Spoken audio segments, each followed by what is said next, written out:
Awakening by Andy Tauber. My heart raced as I floated down the corridor of the International Space Station. The metallic walls gleamed under the artificial lights, and the distant hum of machinery created a symphony of technology around us. "Hey, wait up!" Kenny called, tumbling through the air behind me. His modified smartwatch beeped with the countdown timer he had programmed for our experiment. "No such thing as waiting in zero gravity," Bradley said, gliding past Kenny with perfect form. "It's all about momentum control." I pushed off a handrail and propelled myself toward the science lab module. The excitement of conducting our first official ISS experiment made my stomach flutter with anticipation. "The algae samples should be ready for observation," Jen said, already at the lab entrance. She tucked a strand of dark hair behind her ear, her eyes bright with scientific curiosity. Adam floated up beside her, clutching his notebook. Did anyone calculate how the reduced gravity might affect the bioluminescence intensity? Of course. I tapped my temple. The decreased gravitational stress should theoretically enhance light production by 12%. Captain Wilson appeared at the junction ahead, her auburn hair floating slightly around her face despite its short cut. "All set for the experiment, Science Squad?" She checked her watch. "You have the module for 2 hours before the European team needs it." "Yes, Captain," we chorused. "Remember, this isn't just about pretty glowing algae. Your research could help develop sustainable food and light sources for future deep space missions." Bradley nodded seriously. "The energy efficiency of bioluminescence could revolutionize how we power long-term habitats." "Exactly." Captain Wilson pushed herself backward with practiced ease. "And I'll check back in an hour. Orbix is available if you need technical assistance." As if summoned by his name, the station's AI robot whirred around the corner, his blue eyes glowing brightly. "Greetings, young scientists. Ready to shed some light on the situation?" Orbix's mechanical voice carried an unmistakable tone of amusement at his own joke. Kenny groaned. "That was terrible, even for you." "My humor algorithms are still evolving," Orbix replied, gliding alongside us on his rubber treads. "Like your algae, I grow brighter with time." Jen rolled her eyes but smiled. "Come on, let's get started." The science lab was a marvel of engineering and design. Equipment was secured to every surface, specialized tools were in labeled compartments, and our experiment station was already prepped with the samples we had brought from Earth. "Look!" Adam pointed to the transparent containers, where our algae cultures glowed with an ethereal blue-green light. "They're already showing increased luminosity."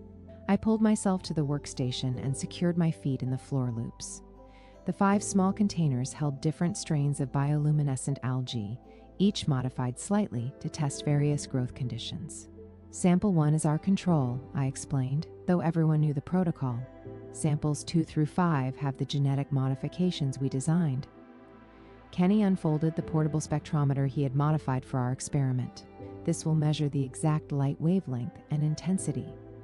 "And I've got the nutrient solution variations," Jen said, removing small vials from a temperature-controlled case. Bradley pulled up the digital lab notebook on the tablet. "I'll record all observations and data points. Adam, you ready with a microscope?" Adam nodded, already adjusting the specialized zero-gravity microscope. "Then cellular activity should be fascinating under these conditions." "And start with baseline readings," I suggested, carefully opening the first container. The algae's glow intensified when exposed to the air, casting our faces in soft blue light. For a moment, we all paused, mesmerized by the simple beauty of the organisms. "It's like holding a piece of the ocean," Jen whispered. "Or a star," Kenny added. I shook myself from the trance. "Okay, let's be methodical. Kenny, first light readings, please." Kenny positioned the spectrometer over sample 1. Baseline luminosity at 342 lumens, wavelength 475 nanometers. "That's already higher than Earth measurements," Adam noted, jotting something in his notebook. "Now for the modified samples," I said, moving to the next container. As we worked through the samples, the differences became clear. Sample 3 modified with genes from deep-sea jellyfish glowed almost twice as bright as the control. "This is incredible," Bradley said, fingers flying across the tablet. "The efficiency ratio is off the charts. Imagine growing these in panels throughout the station," Adam mused. "Natural light that requires minimal energy input." Jen carefully extracted a small amount from each sample for microscopic examination. "The cellular structures look healthy too. No signs of stress. And now for phase 2, I announced. "And let's add the different nutrient solutions and observe the response." Orbix hovered nearby, his camera eyes recording our work. "May I suggest measuring the heat output as well? Bioluminescence is remarkably cold light efficient." "Good idea," Kenny said, adjusting his instruments. "Then we should calculate the total energy conversion ratio." I carefully added the first nutrient solution to sample 2. The reaction was immediate. The blue glow intensified and spread throughout the culture like ripples in a pond. "Whoa!" Adam exclaimed. "The light just increased by 30%. "And look at the cellular activity," Jen said from the microscope station. "The photophores are expanding." Bradley recorded everything, his expression serious. "This could be significant for both food production and sustainable lighting systems." "Food that lights up your stomach," Kenny joked, but his eyes remained focused on his readings. "Actually," I said, "if we can perfect this process, these algae could be grown in the same systems as other food crops, providing both nutrition and illumination with minimal resource input." We continued through all the samples, testing each with different nutrient combinations and recording the results. The third hour of our experiment flew by in a flurry of scientific discovery and excitement. "Sample 4 with solution B is the clear winner," Bradley announced, showing us the compiled data. "Highest light output, fastest growth rate, and most stable cellular structure. And it's the most nutritionally dense," Adam added, reviewing his analysis. Captain Wilson returned just as we were securing the samples for continued observation. "Well, how's our future looking?" she asked, glancing at our glowing containers. I couldn't keep the smile off my face. "Bright, Captain. Very bright indeed." I was carefully measuring the light output from our third sample when the lab lights flickered. The sudden dimming made the algae's blue glow appear even more pronounced. "Did anyone else see that?" I asked, looking up from my work. Kenny frowned at his modified smartwatch. "Power fluctuation, small but noticeable." "Probably nothing," Bradley said, still recording data. "The station systems compensate for minor surges all the time." I nodded, but something felt off. Returning to my sample, I prepared to add the next nutrient solution. Just as the dropper hovered above the container, the lights flickered again longer this time. "Okay, that's definitely not normal," Jen said, pushing away from the microscope. A sharp crackling sound came from Kenny's spectrometer. Blue sparks danced across its surface. "Whoa!" Kenny released the device, which floated away, trailing thin wisps of smoke. "Something's wrong with the power." Suddenly, all the lab equipment surged to life at once. Displays brightened to blinding levels, motors whirred at dangerous speeds, and our carefully calibrated instruments began showing impossible readings. "Power surge!" Bradley shouted. "Disconnect everything!" We scrambled to unplug the equipment, but the surge was too quick. The centrifuge spun wildly before shutting down with a mechanical groan. The temperature regulator for our algae samples beeped frantically, its display flashing between extreme numbers. The samples. Adam lunged for the container rack, but he was too late. The temperature spike caused the sealed containers to expand. The lids of 2 samples popped off, releasing glowing blue algae into the air of the module. In zero gravity, the liquid formed perfect spheres that drifted through the lab like tiny luminescent planets. "Contain the samples," I called, grabbing for the emergency cleanup kit. Before we could react, a deafening alarm blared through the station. Red warning lights flashed along the walls. "That's the environmental alert," Bradley said, his face suddenly pale in the flashing red light. The station's automated system announced in its calm, computerized voice, "Warning, oxygen level decrease detected in Science Module B and adjacent sections. All personnel implement emergency protocols." Captain Wilson's voice came through the communication system immediately. "Science team, report status." "We had a power surge," I responded, trying to keep my voice steady. Some equipment malfunctioned, and we have algae samples loose in the module. Are any of you experiencing breathing difficulties? Her voice was tense but controlled. I looked around at my friends. We all shook our heads. Negative, Captain, I replied. We're all fine, but the alarm. Listen carefully, she interrupted. The station's showing dangerous oxygen depletion in your module and spreading to connecting sections.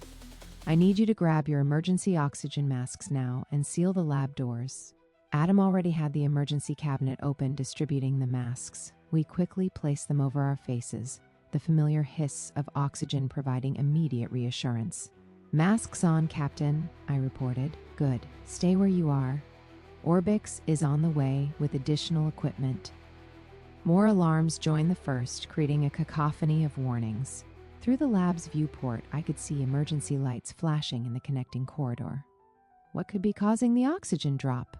Jen asked, her voice muffled by the mask. Bradley was already at the environmental control panel. Readings show oxygen levels dropped from 21% to 17% in just 2 minutes. Still breathable, but approaching the danger zone. Could it be our algae? Adam suggested, watching the floating spheres of glowing liquid. They consume oxygen during their dark cycle. I shook my head. Not nearly enough biomass to affect station levels this quickly. Kenny pointed to his tablet, which was displaying station schematics. Look, the oxygen drop is spreading to adjacent modules. Whatever it is, it's not contained to just our lab. The door to the lab slid open, and Orbix glided in, his blue eyes glowing brightly against the red emergency lights. Young scientists, we have a situation, the robot announced, somehow managing to sound both cheerful and concerned. A solar storm has disrupted multiple station systems. Captain Wilson requests your immediate assistance. A solar storm? I asked, surprised. Wasn't that scheduled for next week? The universe rarely checks our calendar, Orbix replied. The storm arrived early and with greater intensity than predicted. It has induced electrical anomalies throughout the station. The robot projected a holographic display showing the station layout. Several sections flashed red, indicating oxygen issues. The life support systems in these modules are malfunctioning, Orbix explained. Backup systems are engaged, but also showing instability. What about the rest of the crew? Jen asked, concern evident in her voice. All personnel are accounted for and safe, Orbix assured us. However, if oxygen levels continue to drop, we will need to evacuate affected modules. Bradley studied the holographic display. The pattern is strange. It's not a systematic failure, it's jumping between unconnected modules. Precisely why Captain Wilson requires your assistance, Orbix said. Your expertise with biological systems may provide insight into this anomaly. I looked at our floating algae samples, now forming larger clusters as the smaller spheres merged in zero gravity. Something about their behavior seemed unusual. They were glowing brighter than before, pulsing, with an almost synchronized rhythm. Wait, I said, moving closer to examine the floating algae. Something's happening with our samples. I moved closer to the floating algae clusters, watching their rhythmic pulsing. The blue glow intensified with each pulse, almost like a heartbeat. Guys, look at this. The algae are behaving strangely. My friends gathered around, their faces illuminated by the eerie blue light.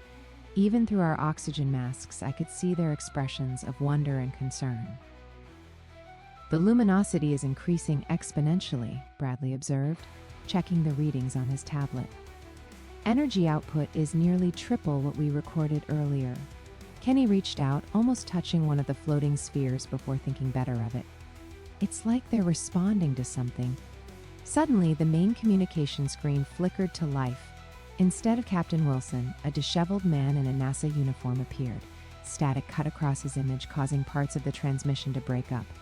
ISS crew, this is Static interrupted. Houston Control.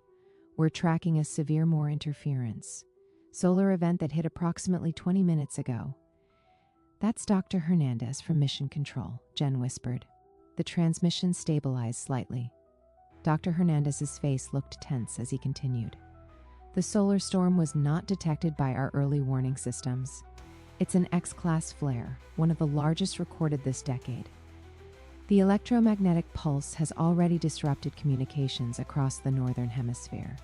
Adam adjusted something on the communication panel, and the image cleared somewhat. "We're receiving you, Houston," I said. "We're experiencing power fluctuations and oxygen level drops in multiple modules." Dr. Hernandez nodded grimly. "We feared as much. The storm's radiation is interfering with the station's electrical systems, particularly the life support controllers. We're sending emergency protocols now, but transmission is unstable." As if to emphasize his point, the hologram flickered violently. "The main concern is your environmental regulation system," he continued. "The solar radiation may have corrupted the central processing unit that manages oxygen distribution." Bradley was already pulling up the station schematics on his tablet. That would explain the irregular pattern of affected modules. "Precisely," Dr. Hernandez agreed. "So our calculations suggest you have approximately 4 hours before life support becomes critically compromised. We're working on solutions, but you'll need to implement emergency measures immediately." The transmission suddenly deteriorated into unintelligible static before cutting out completely. "Houston? Dr. Hernandez?" I called, but the screen remained blank. Orbix's eyes flickered as he processed the information. "Communication satellites are likely affected by the storm as well. We may experience intermittent contact with Earth for several hours." Captain Wilson's voice came through our comms. "Science team, did you receive the transmission from Houston?" "Yes, Captain," I replied. "They're saying we have about 4 hours before life support becomes critical." "Understood. I'm coordinating with the engineering team now. Stay put until..." Her voice cut out mid-sentence, replaced by static. "Captain?" I called. No response. Kenny checked his modified smartwatch. "Internal comms are down too. The EMP must have fried more circuits than we thought." I looked at my friends, their faces partially obscured by oxygen masks and illuminated by the pulsing blue light of our algae. Despite the seriousness of the situation, I felt a strange calm. We were trained for emergencies, and between us, we had the knowledge to help. "Okay, let's think this through," I said. "We need to assess the damage to life support and find a way to stabilize it until Houston can help. And primary oxygen generators are in Module C," Bradley said, pointing to the schematics on his tablet. "If we can reach them, we might be able to manually override the corrupted systems." Adam was staring at the floating algae clusters, his expression thoughtful behind his mask. "You know, there might be another solution right in front of us." We all turned to look at the glowing blue spheres. "The algae?" Jen asked. Adam nodded. "They're photosynthetic organisms.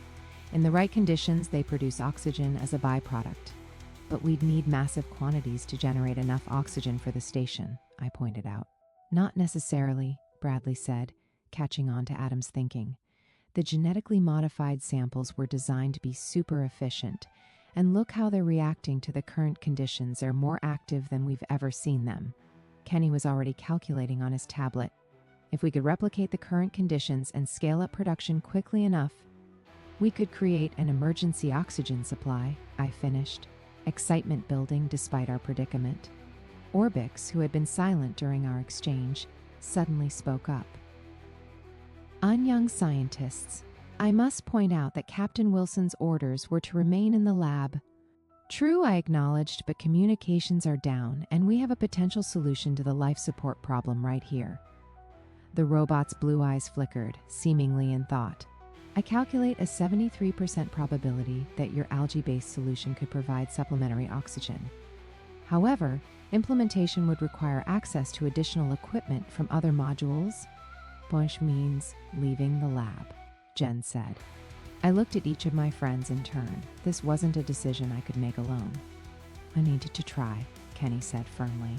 "If we wait for instructions that might never come..." "I agree," Bradley added. "The station's backup oxygen supplies are limited. If we can create an alternative source..." "It's what we came up here to do anyway," Adam pointed out. "Test how these organisms could support life in space." Jen nodded. "Just on a much more urgent timeline than we expected." I turned to Orbix. "We need to reach Captain Wilson and the engineering team. Can you help us?" The robot's eyes brightened. "My internal communications system operates on a different frequency than the station's main network. I can attempt to relay messages." Perfect, I said. Tell Captain Wilson about our plan while we gather what we need from the lab. As my friends began collecting equipment and samples, I looked out the viewport at Earth below. The blue planet seemed especially vibrant against the darkness of space, a reminder of what was at stake. The algae continued to pulse with blue light, almost as if they were offering a solution to our problem. Sometimes the answers to our biggest challenges were simpler than we expected and right in front of us all along. Orbix, any luck reaching Captain Wilson? I asked, carefully transferring a sample of our most active algae into a larger container. Negative, Alexander. Internal communications remain compromised. I can detect her location in the command module, but I cannot establish a stable connection. Kenny frantically tapped at his tablet. We need to move quickly. According to these readings, oxygen levels in the residential quarters are dropping faster than expected. Grab everything we might need, I instructed, pointing to the equipment around us. Sample containers, nutrient solution, light sources, and anything that can serve as a growth medium. We worked methodically, collecting supplies and securing them in our carry packs. The algae continued to pulse with an almost hypnotic blue glow, their light reflecting off the metallic surfaces of the lab. Ready, Jen announced, slinging her pack over her shoulder. I've got the primary cultures and growth medium. I've downloaded the station schematics, Bradley added. The hydroponics bay in Module E would be ideal for scaling up production. It has water, light, and space. Let's move, I said, leading the way to the airlock. The corridor outside the lab was eerily quiet. Emergency lighting cast long shadows along the walls, and occasional sparks burst from damaged control panels. Stay together, I reminded everyone as we made our way through the station, and keep your oxygen masks on until we know which areas are safe. We passed through 2 more modules before reaching a junction where the path split. According to Bradley's schematics, both routes would eventually lead to the hydroponics bay, but one passed through engineering while the other went through the residential quarters. Which way? Adam asked. Engineering, I decided. We might find tools or parts we need, and maybe even some crew members who could help. As we entered the engineering section, the damage from the power surge became more apparent. Several panels had been blown open, exposing circuits and wiring. The air smelled of burnt plastic and ozone. Look, Kenny pointed to a control station. That's the environmental regulation system. We approached the complex array of monitors and controls. Most screens were either blank or displaying error messages. One flickered between diagnostics and warning symbols. I can fix this, Kenny declared, setting down his pack and examining the system. It's just a matter of rerouting power and resetting the processors. Are you sure? Jen asked, concern evident in her voice. These are critical systems. I've studied the ISS environmental controls, Kenny insisted. My dad helped design parts of this system. Trust me. I hesitated. Kenny was brilliant with technology, but this was far beyond anything we trained for. Still, we needed to do something.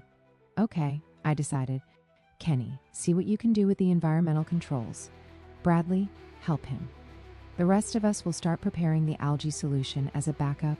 Kenny's fingers flew across the control panel, bypassing security protocols and accessing the system's core functions. Bradley watched intently, occasionally suggesting adjustments. Almost got it, Kenny muttered.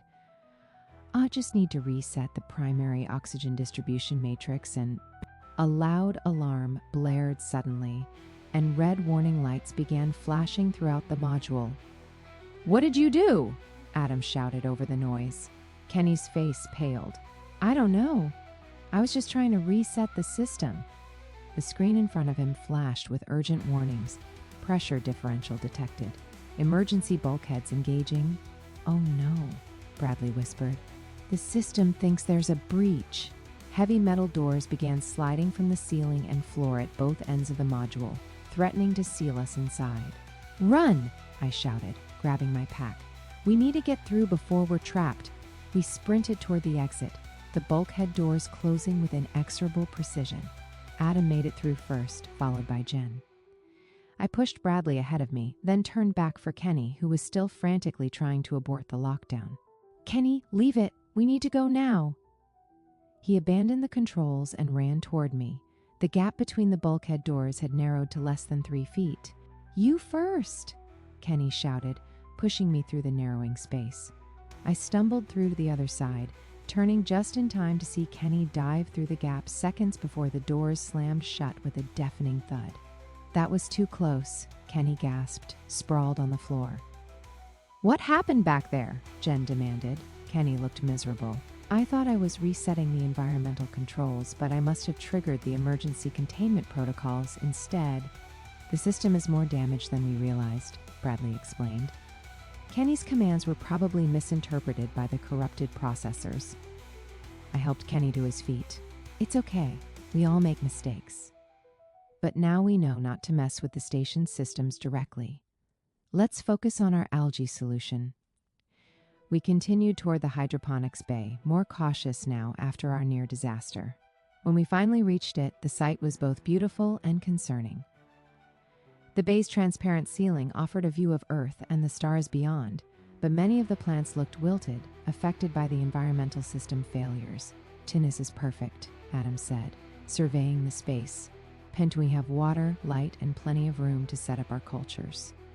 We quickly began unpacking our equipment, setting up containment vessels, and preparing nutrient solutions. Kenny, still shaken from his mistake, worked silently beside me. "Hey," I said quietly, "don't beat yourself up.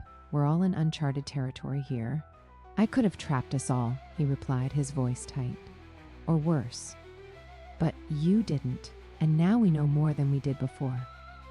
As we worked, another problem became apparent. The nutrient mixture we'd prepared wasn't having the same effect on the algae as it had in the lab. Instead of multiplying rapidly, the cultures seemed sluggish. "Something's wrong," Jen observed, examining a sample under a portable microscope. "The cellular division rate is much slower than expected. Could it be the light?" Adam suggested. "The spectrum here is different from the lab. I checked the hydroponics bay's lighting system. You're right. These are optimized for terrestrial plants, not our algae. We need to modify the lights," Bradley said. "But how?" Kenny looked up, a spark returning to his eyes. "The emergency repair kits should have light filters. We could adapt them." "Good thinking," I nodded. "Where would we find those?" "Storage locker, probably near the airlock," he replied. As I turned to locate the storage locker, I bumped into a hydroponic tray, sending water sloshing over our carefully prepared algae cultures. "No!" Jen cried, rushing to salvage what she could. I stared in dismay at the spreading puddle. Our plan was falling apart, and it was my fault. The alarms continued their relentless wail, each piercing note drilling into my skull. The flashing red emergency lights painted everyone's faces in an eerie glow, making them look like ghosts in a haunted space station. "Can someone shut those off?" Bradley shouted, hands pressed against his ears. Kenny darted to a nearby control panel. "Working on it." I knelt beside the spilled algae culture, my heart sinking. This was supposed to be our solution or way to help the station survive until rescue arrived. Now it was a puddle spreading across the hydroponics bay floor. "Alexander, look!" Jen pointed at the spill. The blue-green algae wasn't just sitting there inert, it was moving, not floating or drifting with the water's movement, but actively spreading like some kind of living ink. It glowed brighter than before, pulsing with an intense cerulean light that outshone even the emergency beacons. "That's not normal," I whispered, leaning closer. "Careful," Adam pulled me back. "We don't know what it's doing." The algae continued to expand across the floor, not thinning out as it spread, but somehow maintaining its density. The light it emitted grew stronger, casting long shadows behind equipment and bathing us all in its blue radiance. "The cellular structure is changing," Jen reported, crouching with her portable microscope at a safe distance from the edge of the growing puddle. "It's like the cells are multiplying exponentially, but they're also connecting somehow." Kenny finally silenced the alarms, leaving us in relative quiet, broken only by our breathing and the soft hum of the station's remaining operational systems. "Guys, the oxygen readings." Bradley stared at his tablet. "They're going up in this section." "What?" I moved to look over his shoulder. The environmental readings for our module showed a steady climb in oxygen levels. That's impossible. Unless... We all looked at the spreading algae simultaneously. It's producing oxygen, Adam breathed. A lot of it, but it shouldn't be able to do that so efficiently, Jen objected. Not without proper light conditions and nutrients. The algae had now covered nearly half the floor and was starting to climb up the legs of tables and equipment racks. Its glow had intensified to the point where we could have turned off all other lights and still seen clearly. Maybe the solar radiation affected it more than we realized, I suggested. The genetics might have been altered by the storm, or maybe it's responding to the emergency conditions, Bradley added. Some organisms have survival mechanisms that activate under stress. Kenny backed away as the algae approached his feet. Whatever's happening, it's spreading too fast. Should we try to contain it? I hesitated. The algae wasn't just producing oxygen, it was producing a lot of exactly what the station needed right now. But it was also behaving in ways we couldn't predict or control. Let's set up a perimeter, I decided. Use the empty containers to create a barrier. We'll let it continue producing oxygen, but try to keep it confined to this section. We quickly assembled our empty sample containers and equipment cases into a makeshift dam around the advancing edge of the algae pool. It seemed to work at first, the glowing mass halting at our barrier. "It's working," Adam exclaimed. But his celebration was premature. The algae began to pile up against our barrier, growing vertically rather than horizontally. It formed a glowing blue wall that rose higher and higher. "This is getting weirder by the second," Kenny muttered, backing away further. The algae wall suddenly collapsed, flowing over our barrier as if it weren't even there. Instead of continuing to spread randomly across the floor, it began to form distinct patterns, lines, and swirls that almost looked deliberate. "Is it drawing something?" Bradley whispered. "Not drawing," Jen corrected, her voice filled with wonder. "It's forming a circuit pattern. Look, it's mimicking the electrical pathways of the station." She was right.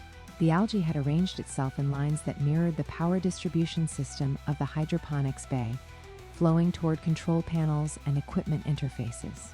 "We need to report this to Captain Wilson immediately," I said, reaching for my communicator before remembering it was useless.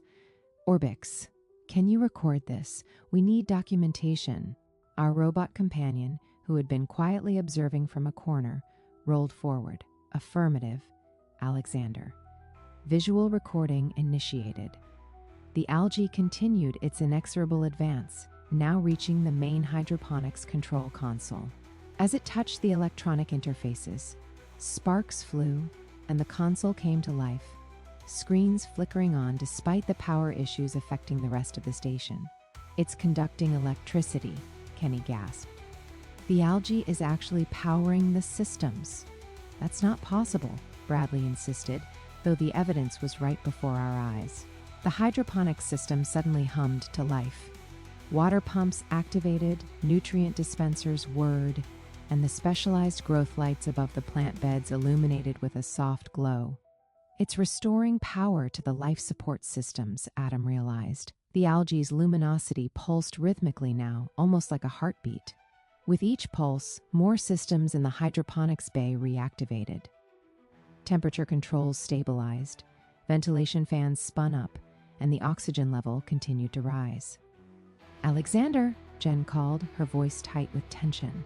"The algae, it's forming some kind of structure." In the center of the room, the glowing mass had begun to coalesce into a vertical column. It twisted and shaped itself, stretching toward the ceiling in defiance of gravity. The column branched at the top, forming something that looked disturbingly like a head and arms. Is it trying to communicate?" Adam whispered. The humanoid shape pulsed brightly, then began to change again, reshaping itself into what looked like a three-dimensional model of the space station. Specific sections glowed brighter than others. "Those are the damaged areas," Bradley realized. "It's showing us where the problems are." "But how could it know that?"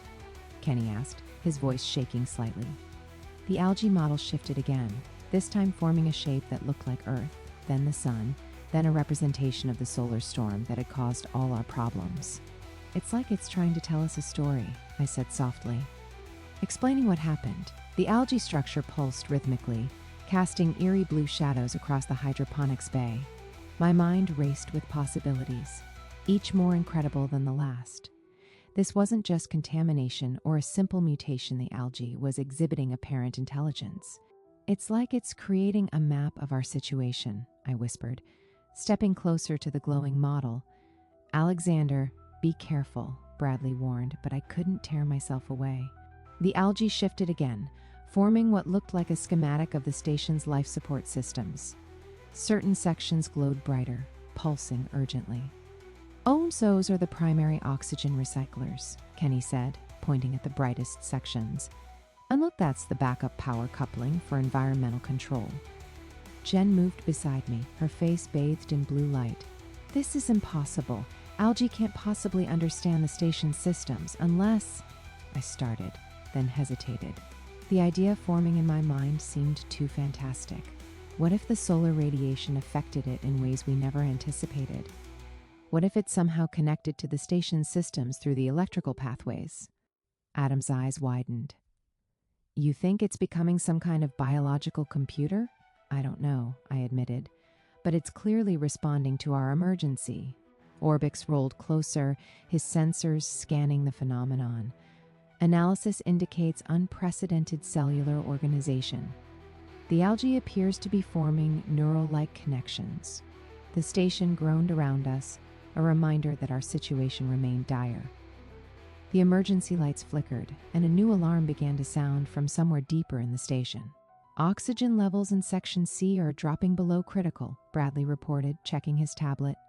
"The repairs we attempted aren't holding." I looked from the algae structure to the door and back again.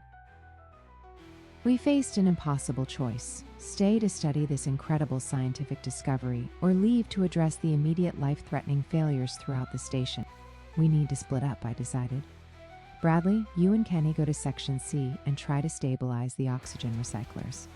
Adam, see if you can restore communications with Houston." "What about you and Jen?" Adam asked. "We'll stay here and document what's happening with the algae. If it really is trying to communicate, we need to understand how and why." Bradley frowned.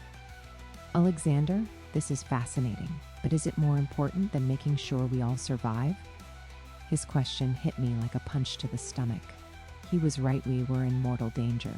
The responsible choice would be to focus all our efforts on station repairs. But something told me the algae wasn't just a curiosity, it might be our salvation. What if understanding this is exactly how we survive? I countered. "Look at what it's doing. It's already increased oxygen production in this section and restored power to these systems. If we can figure out how to harness or direct it." "That's a big if," Kenny pointed out. "I know," I admitted, "but we can't ignore this. It could be the most significant scientific discovery we'll ever witness." The algae structure shifted again, this time forming what looked like a representation of a human cell, then a plant cell, then something in between, perhaps its own cellular structure. "It's definitely trying to communicate," Jen breathed. "This is deliberate." Another alarm blared, more urgent than the last. "Hull integrity warning in Section D," Orbix announced. "Microfractures detected." Bradley grabbed my shoulder. "Alexander, we're running out of time. If those fractures expand—" "I know," I cut him off, the weight of leadership suddenly heavy on my shoulders. "Okay, new plan. We all go fix the critical systems first, then come back here together." "But what if it's gone when we return?" Jen asked, gesturing to the algae structure. "What if this is our only chance to understand it?" I looked at the glowing blue formation, then at my friends' worried faces. The scientist in me wanted nothing more than to stay, to observe, to learn. But the leader in me knew that survival had to come first. "We'll collect samples," I decided, "and small ones. Jen, get the portable containment units. We'll take what we can safely transport, then address the station's critical failures." Jen nodded and hurried to retrieve the sample containers. "What if taking samples hurts it?" Adam asked quietly. "If it is some kind of intelligent entity—" I hadn't considered that. The ethical implications were staggering. Were we about to vivisect a newly emerged form of intelligence? The algae pulsed again, and to my shock, a small portion separated from the main structure and moved toward an empty sample container on the nearby table. "It's volunteering," Kenny whispered. "Or it understands what we need," I suggested, watching as the glowing blob settled into the container. 3 more portions separated, filling the remaining containers we had prepared. "I think it wants to help us," Adam said. Bradley checked his tablet again. "Whatever its intentions, we need to move now. Oxygen levels in Section C are still dropping." I nodded, making my decision. "Kenny, Bradley, take 2 samples and head to Section C. See if you can use the algae to boost oxygen production there. Adam, take 1 to communications and see if it can help restore our systems." "And us?" Jen asked. I picked up the final sample. "We'll take this to help repair the hull fractures. Then we'll all meet back here when the immediate crises are handled." As we gathered our samples and equipment, I took one last look at the main algae structure. It had reformed into the station model, this time with small moving dots that seemed to represent us heading to different sections. "It knows our plan," I whispered to Jen. "Alexander," she said quietly, "what have we discovered here?" I shook my head, unable to answer. "I don't know, but I think it might just save our lives." Chapter 2. I raced through the corridor toward Section D, with Jen close behind me, the sample container of glowing algae clutched tightly in my hands. Every few seconds, the emergency lights flickered, casting eerie shadows along the walls. "How bad are the hull fractures?" Jen asked, her breath coming in short bursts. Orbic said microfractures, which means they're small enough that we still have time. We rounded a corner and nearly collided with a floating toolbox. The artificial gravity was fluctuating, another system failure to add to our growing list of problems. "There," Jen pointed ahead to a sealed door marked Section D, Hull Maintenance. I pressed my palm against the scanner, and the door slid open with a reluctant hiss. Inside, red warning lights flashed across a bank of monitors. One screen displayed a diagram of the outer hull, with several areas highlighted in angry red. "The fractures are spreading," I said, studying the display. "We need to activate the emergency sealant system."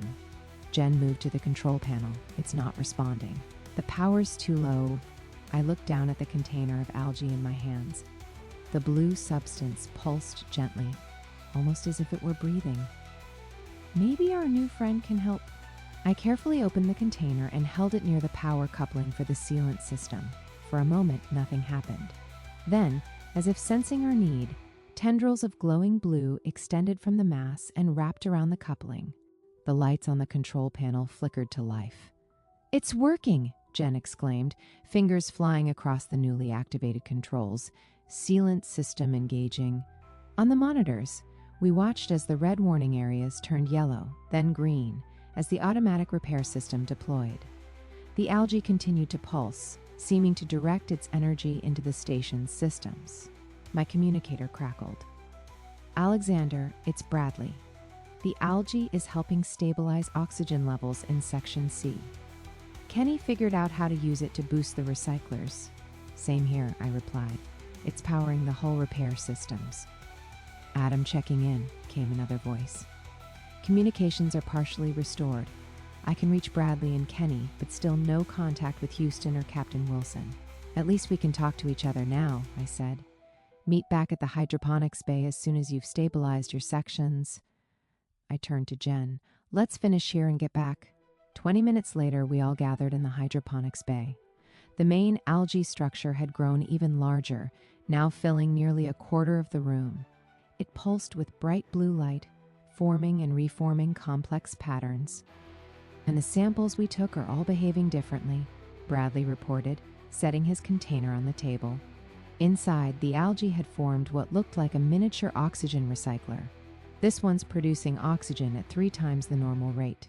Kenny placed his container next to Bradley's. His sample had spread into a thin sheet that glowed with particular intensity. "And this one's generating electricity somehow. It's like a biological battery." "Mine established a connection with the communications array," Adam added, "but it couldn't fully restore the system." I studied all 3 samples, then looked at our own. Ours had returned to a simple blob shape after helping with the hull repairs. They're adapting to whatever we need most, I said. But how and why? Orbix rolled forward, his sensors scanning each sample. Analysis indicates rapid evolution accelerated by solar radiation exposure. The algae appears to be developing specialized functions based on environmental cues, but this goes beyond adaptation, Jen argued. It's like it understands our needs and is actively trying to help. Bradley frowned. Or it's just responding to stimuli in ways that happen to benefit us. Either way, Kenny interrupted, we should be careful. The rate of change is incredible, but also potentially dangerous. What if it keeps evolving and decides we're not helpful to it anymore? A chill ran down my spine. Kenny had a point. We were dealing with something completely unknown, changing before our eyes. We need to set up containment protocols, I decided. Then samples stay in their containers, unless we specifically need them for repairs. What about that? Adam pointed to the massive structure filling the hydroponics bay. As if responding to our concern, the structure pulsed brightly and then began to expand even further, spreading across the floor toward us. Everyone back! I shouted, grabbing Jen's arm and pulling her toward the door. We retreated to the corridor as the algae continued to advance. It moved with purpose now, reaching tendrils toward the environmental controls near the door. Should we seal the bay? Bradley asked, his finger hovering over the emergency lockdown button. I hesitated. If we seal it in, we might lose access to the hydroponic system entirely. If we don't, it could spread throughout the station, Kenny countered. The algae reached the control panel and wrapped around it. Immediately, all the lights in the corridor brightened, and the environmental readout on Orbix's display showed oxygen levels rising throughout the station. It's helping us again, Jen whispered. For now, Bradley said grimly, but we have no idea what it's really doing or what it might become. I stared at the advancing blue glow, feeling completely out of my depth. We're not equipped to handle this. We need Captain Wilson and the rest of the crew, and Houston, Adam added. We need experts in xenobiology or whatever this is. Kenny nodded. We're just kids. Smart kids, sure, but this is beyond anything we've studied. The algae paused its advance, as if listening to our conversation. Then, to my astonishment, it began to recede back into the hydroponics bay, leaving the control panel operational but untouched. Did it just understand us? Jen asked, her voice barely above a whisper. I don't know, I admitted, but I think we need to find Captain Wilson, now. I watched the algae retreat into the hydroponics bay, my mind racing with questions. The blue mass pulsed gently, almost as if it were breathing.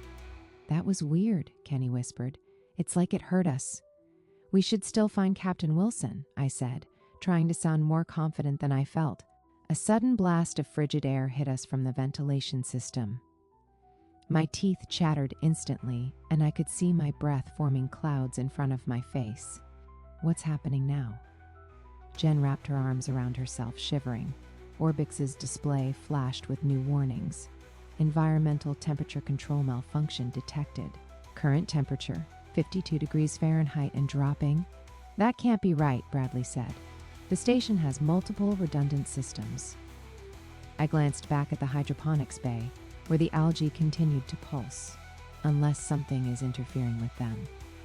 The lights flickered, and then the corridor plunged into darkness for 3 terrifying seconds before emergency lighting kicked in. The algae was just connected to the environmental controls, Adam pointed out. Maybe it's still affecting them somehow. As if responding to his words, the ventilation system suddenly reversed, blasting hot air that felt like standing in front of an open oven. 85 degrees and rising, Orbix announced. Sweat beaded on my forehead. We need to get back to the control room. We raced through the corridors, the temperature swinging wildly from freezing to sweltering every few minutes. When we finally reached the main environmental control room, Kenny immediately slid into the chair at the primary console. This doesn't make sense, he said, fingers flying over the keyboard. The system thinks it's receiving conflicting commands from multiple sources. Bradley leaned over his shoulder. Can you override it? I'm trying, but... Kenny stopped mid-sentence as the screen in front of him filled with a strange pattern of blue pixels that looked eerily similar to the structure of the algae. It's in the computer system, I realized. The algae must have created some kind of biological interface with the station's electronics. How is that even possible? Jen asked. Remember how it connected to the power coupling in Section D? I said. It must have found a way to extend those connections into the digital systems. Adam shook his head. That would require it to translate biological processes into digital signals. That's beyond advanced. Whatever it's doing, we need to stop it before we freeze or cook, Bradley said. Kenny continued typing, trying to regain control. Maybe we can use the algae against itself. If it responds to environmental stimuli, we could create conditions that would make it retreat from the systems. Like what? I asked. The algae samples seemed most reactive to light and certain nutrient combinations, Jen said thoughtfully. Remember how sample 3 lit up when we added the phosphorus solution? I nodded slowly, an idea forming. If we could make a super concentrated version of that solution and introduce it to the main mass in the hydroponics bay, it might become more focused on the nutrients than on controlling the station systems, Bradley finished. Or it could make it stronger and more unpredictable, Adam cautioned. The temperature dropped again, and frost began forming on the metal surfaces around us. We don't have much choice, I decided. Kenny, keep trying to regain control. The rest of us will head to the lab and mix the solution. In the science lab, we quickly gathered the components for our nutrient mixture. Jen carefully measured the phosphorus while Bradley added trace minerals that had stimulated growth in our earlier experiments. Should we add the calcium compound too? Adam asked. It made sample 4 practically explode with light. I hesitated. That might be too reactive. We want to distract it, not supercharge it. But we need a strong enough stimulus to pull it away from the environmental systems, Jen argued. I say we add it. The lights flickered again, and the air turned suffocatingly hot. Do it, I said, making the call. But just half the amount we used before. Adam added the calcium compound to our mixture, which immediately began to glow with a faint blue tinge. That's a good sign, right? Bradley asked. Before anyone could answer, my communicator crackled. Alexander, it's Kenny. You need to hurry. The temperature's swinging more erratically, and oxygen levels are starting to fluctuate too. We're on our way, I replied.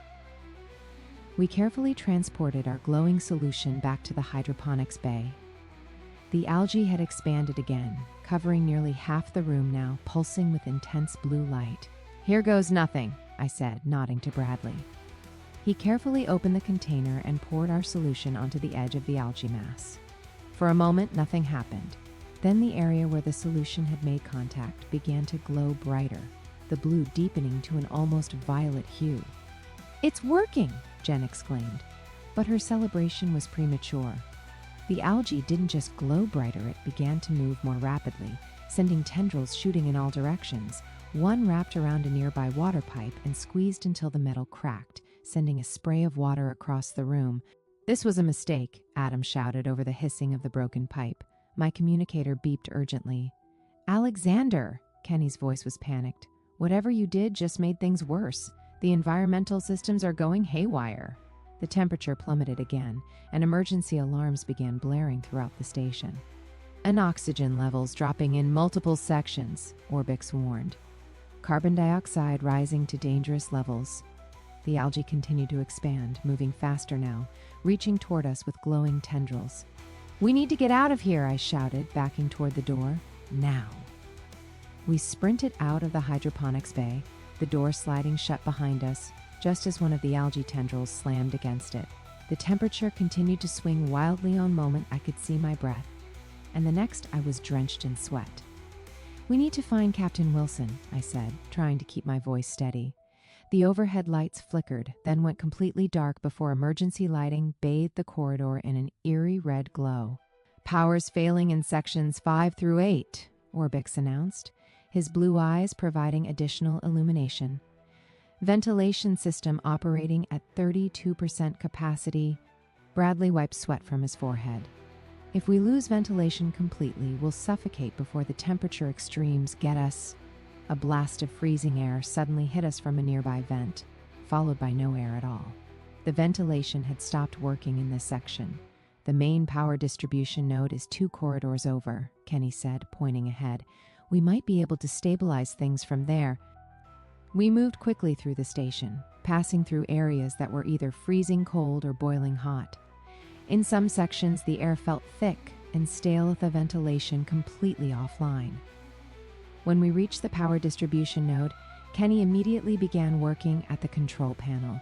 The rest of us watched anxiously as his fingers flew across the keyboard.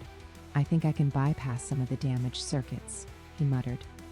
"The algae seems to be creating power surges that are overloading the system." The lights flickered again, and I heard the ventilation system sputter back to life, then die once more. Come on," Kenny whispered to himself. Suddenly, he straightened up. "Wait a minute. This console also controls the experimental plasma containment field in Lab 4. "Then what plasma containment field?" I asked. "It's a separate experiment Captain Wilson mentioned during orientation, something about studying plasma behavior in microgravity," Kenny explained. "And if I can redirect power from there to the critical systems." "Is that safe?" Jen asked. Kenny shrugged. Experiment's not active right now. It's just drawing standby power." Without waiting for further discussion, Kenny began typing rapidly.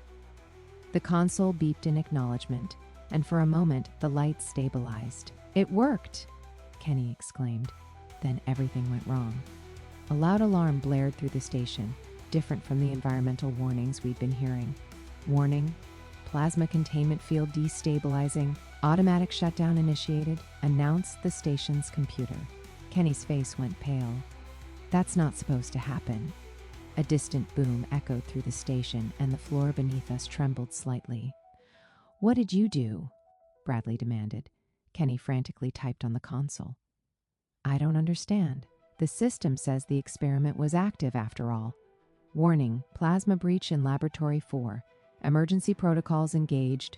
The ventilation system suddenly roared back to life, but now it was circulating smoke from somewhere in the station. "We need to get to Lab 4, I said. "Intef, there's a fire. Bundsea automatic fire suppression should handle it," Adam said. But we need to ensure the plasma is contained." Kenny stared at the console, his hands frozen above the keyboard. "2 thought it was inactive. The system showed it in standby mode. The algae must have corrupted the display data," Bradley suggested. Kenny shook his head, his eyes wide with horror. No, this is my fault. I should have checked the secondary systems. I should have been more careful." Jen put her hand on Kenny's shoulder. "We need to move now. You can fix this." Kenny didn't respond. His breathing had become rapid and shallow, and tears welled in his eyes. "Kenny," I said firmly, "we need you." He looked up at me, his face a mask of guilt and fear. "Alexander, I just made everything worse. First the algae, now this. What if someone gets hurt?" "No one's hurt yet," I assured him, though I wasn't entirely confident. "But we need to move now." Kenny's hands were shaking. He tried to type something on the console, but kept making errors. He can't do this," he whispered. Tears streamed down his face. "I'm supposed to be good at this stuff. I'm supposed to fix things, not break them." "Kenny," I started. "No," he shouted, pushing away from the console. "Don't you get it? I messed up. I always mess up. Remember the science fair last year when my robot caught fire? Or when I accidentally erased Bradley's research paper? I'm a walking disaster." He slumped against the wall, sliding down until he was sitting on the floor, hugging his knees to his chest. His whole body shook with sobs. "I'm sorry," he choked out. "I'm so sorry." The alarm continued to blare, and Orbix's display showed multiple system failures spreading throughout the station. "And oxygen levels decreasing in Section 3, Orbix reported. Power fluctuations affecting life support systems." I knelt beside Kenny. "Listen to me. You're not a disaster. You're one of the smartest people I know." "Smart people don't make mistakes like this," he whispered. "Everyone makes mistakes," I said. "Even Captain Wilson. Even NASA scientists. Not mistakes that could kill everyone on a space station." Adam joined us on the floor. "Kenny, remember when I accidentally mixed those chemicals in biology class last year? The ones that made the whole school evacuate?" Kenny nodded slightly. "We fixed it then, and we'll fix this now," Adam said. "But we need your help." Kenny wiped his eyes with the back of his hand. "What if I make things worse? Then we'll fix that too," I said, offering him my hand. Together, Kenny took a deep breath, then another. Finally, he reached out and grasped my hand, allowing me to pull him to his feet. Lab 4, he said, his voice still shaky but determined. We need to get to Lab 4. The dash to Lab 4 felt like the longest journey of my life. Every step forward brought a new system failure announcement from Orbix, whose blue eyes flickered occasionally, something I had never seen before. Primary life support failing in Section 6, Orbix reported, his usually smooth voice now stuttering slightly. Secondary systems attempting to compensate. Bradley ran beside me, his breathing labored. The temperature's rising again. Anyone else notice? He was right. Sweat beaded on my forehead, and the air felt thick, almost soupy. The emergency lights cast everything in a hellish red glow that made it hard to distinguish details. My sensors indicate environmental controls are operating at 17% efficiency, Orbix said. And DEET dropping.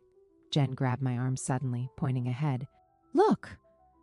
A thin tendril of glowing blue algae had worked its way through a seam in the wall panel, pulsing with light that seemed to intensify with each beat.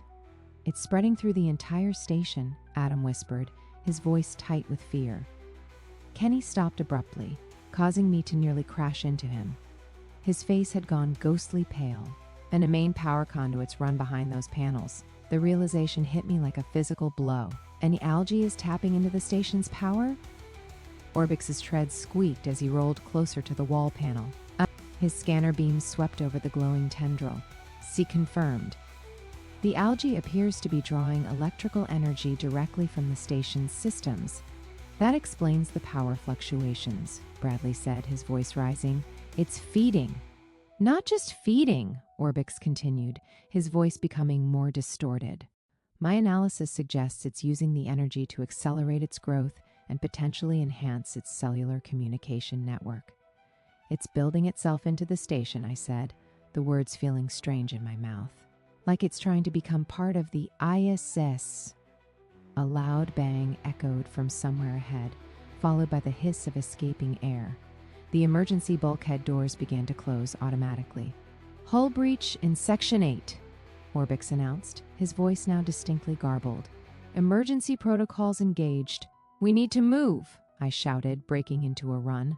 We barely made it through the bulkhead doors before they sealed shut behind us. The corridor ahead was filled with a thin haze smoke or steam, I couldn't tell which. Lab 4 is just ahead, Kenny said, pointing down the corridor. Jen suddenly doubled over, coughing violently. The air, something's wrong with the air. Adam checked his tablet. SHU 2 levels are spiking. The scrubbers must be failing. My internal systems are detecting multiple critical failures throughout the station, Orbix said, his voice now so distorted I could barely understand him. The algae appears to be consuming more energy than the station can safely provide. Bradley grabbed my shoulder, his fingers digging in painfully. Alexander, we're running out of time if life support fails completely. I know, I cut him off, not wanting to hear the end of that sentence. Kenny's face had gone from pale to a sickly gray. This is all my fault. Not now, Kenny, I said, more sharply than I intended. We need to focus. We reached the door to Lab 4, but it remained stubbornly sealed despite Kenny's attempts to override the lock. The emergency protocols have locked it down, he explained, his voice cracking. I can't get in. Orbix rolled forward, extending a small interface arm toward the control panel. I will attempt to his sentence, cut off abruptly as his blue eyes dimmed, then flickered back to life. Energy drain affecting my systems. Attempting to compensate. The algae is draining Orbix too? Jen asked, her voice rising in panic. I am operating on emergency power reserves, Orbix confirmed.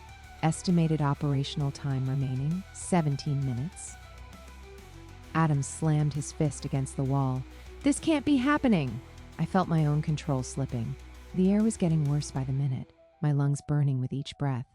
The temperature continued to rise, and sweat now soaked through my shirt. We need Captain Wilson, Jen said, her voice small and frightened. We need help. We are the help, I reminded her, trying to sound confident despite the fear clawing at my chest. We're all we've got right now. Bradley leaned against the wall, his face flushed. The maintenance protocols for life support are in the station manual. if we could access them. I have those protocols in my database, Orbix interrupted, his voice stabilizing somewhat. But implementing them requires access to multiple station systems, many of which are currently compromised. Kenny had been quiet, staring at his tablet with intense concentration. Wait, he said suddenly. The ventilation system still has partial functionality. If we could redirect airflow to create a pressure differential, we might be able to force the door open mechanically, I finished for him, a spark of hope igniting in my chest. Exactly, Kenny nodded. But we'd need to access the environmental controls from a working terminal. Orbix's eyes flickered again. The nearest functional terminal is in Maintenance Hub 3, approximately 40 meters in that direction. He pointed down a side corridor. As we turned to head that way, the lights went out completely. Even the emergency lighting failed, plunging us into darkness broken only by the eerie blue glow of the algae tendrils in Orbix's dimming eyes. Power failure in sections 4 through 9, Orbix announced. Life support systems operating on emergency backup only. In the darkness, I heard someone, I think it was a Dembeggan, to hyperventilate. Stay calm, I said, trying to keep my own breathing steady. We'll get through this. How? Jen's voice came from somewhere to my left, tight with barely controlled panic. Alexander, how are we supposed to fix this? We're just kids. Kids who got selected for a space mission because we're smart, I reminded her. We can figure this out. The darkness pressed in around us, broken only by the pulsing blue light of the algae, which seemed to grow brighter with each passing second. Chapter 3. The algae's glow illuminated our faces with an eerie blue light as we stumbled through the darkness toward Maintenance Hub 3. Kenny tripped twice, and I nearly crashed into a wall when the station shifted slightly. Almost there, Bradley called from somewhere ahead. I can see the hub entrance. The maintenance hub door was partially open, a stroke of luck in our increasingly unlucky situation. We squeezed through the gap one by one. Inside, a single emergency light cast a weak red glow over banks of equipment. There, Kenny pointed to a terminal that still showed signs of life, its screen flickering with diagnostic warnings. He rushed to it, fingers flying across the keyboard. I'm in, but barely. Most systems are locked out or non-responsive. Focus on ventilation, I reminded him. We need to create that pressure differential. Kenny nodded, his face ghostly in the light of the screen. I'm redirecting airflow from sections we don't need. If I can build enough pressure behind that lab door. Orbix rolled to a monitoring station, his movements jerky. Life support systems are at critical levels. Oxygen recycling is at 23% capacity. That's better than 0, Adam said, trying to sound optimistic. I've got it, Kenny shouted suddenly. Ventilation redirected. We should have enough pressure building to force that door in about 2 minutes. A small victory, but I take it. Great work, Kenny. Jen pointed to another terminal. Look, this one's still connected to environmental controls. I rushed over. The screen showed station-wide systems, most flashing red, but a few crucial ones were still functioning. If we can stabilize the CO2 scrubbers, we might buy ourselves more time. Working together, Jen and I managed to reroute power to the primary environmental systems. The air quality improved almost immediately. I could feel the difference in my burning lungs. Oxygen levels stabilizing at minimal acceptable parameters, Orbix announced, his voice sounding stronger. CO2 scrubbers operating at 41% efficiency. It's working. Jen grabbed my arm, her face breaking into a relieved smile.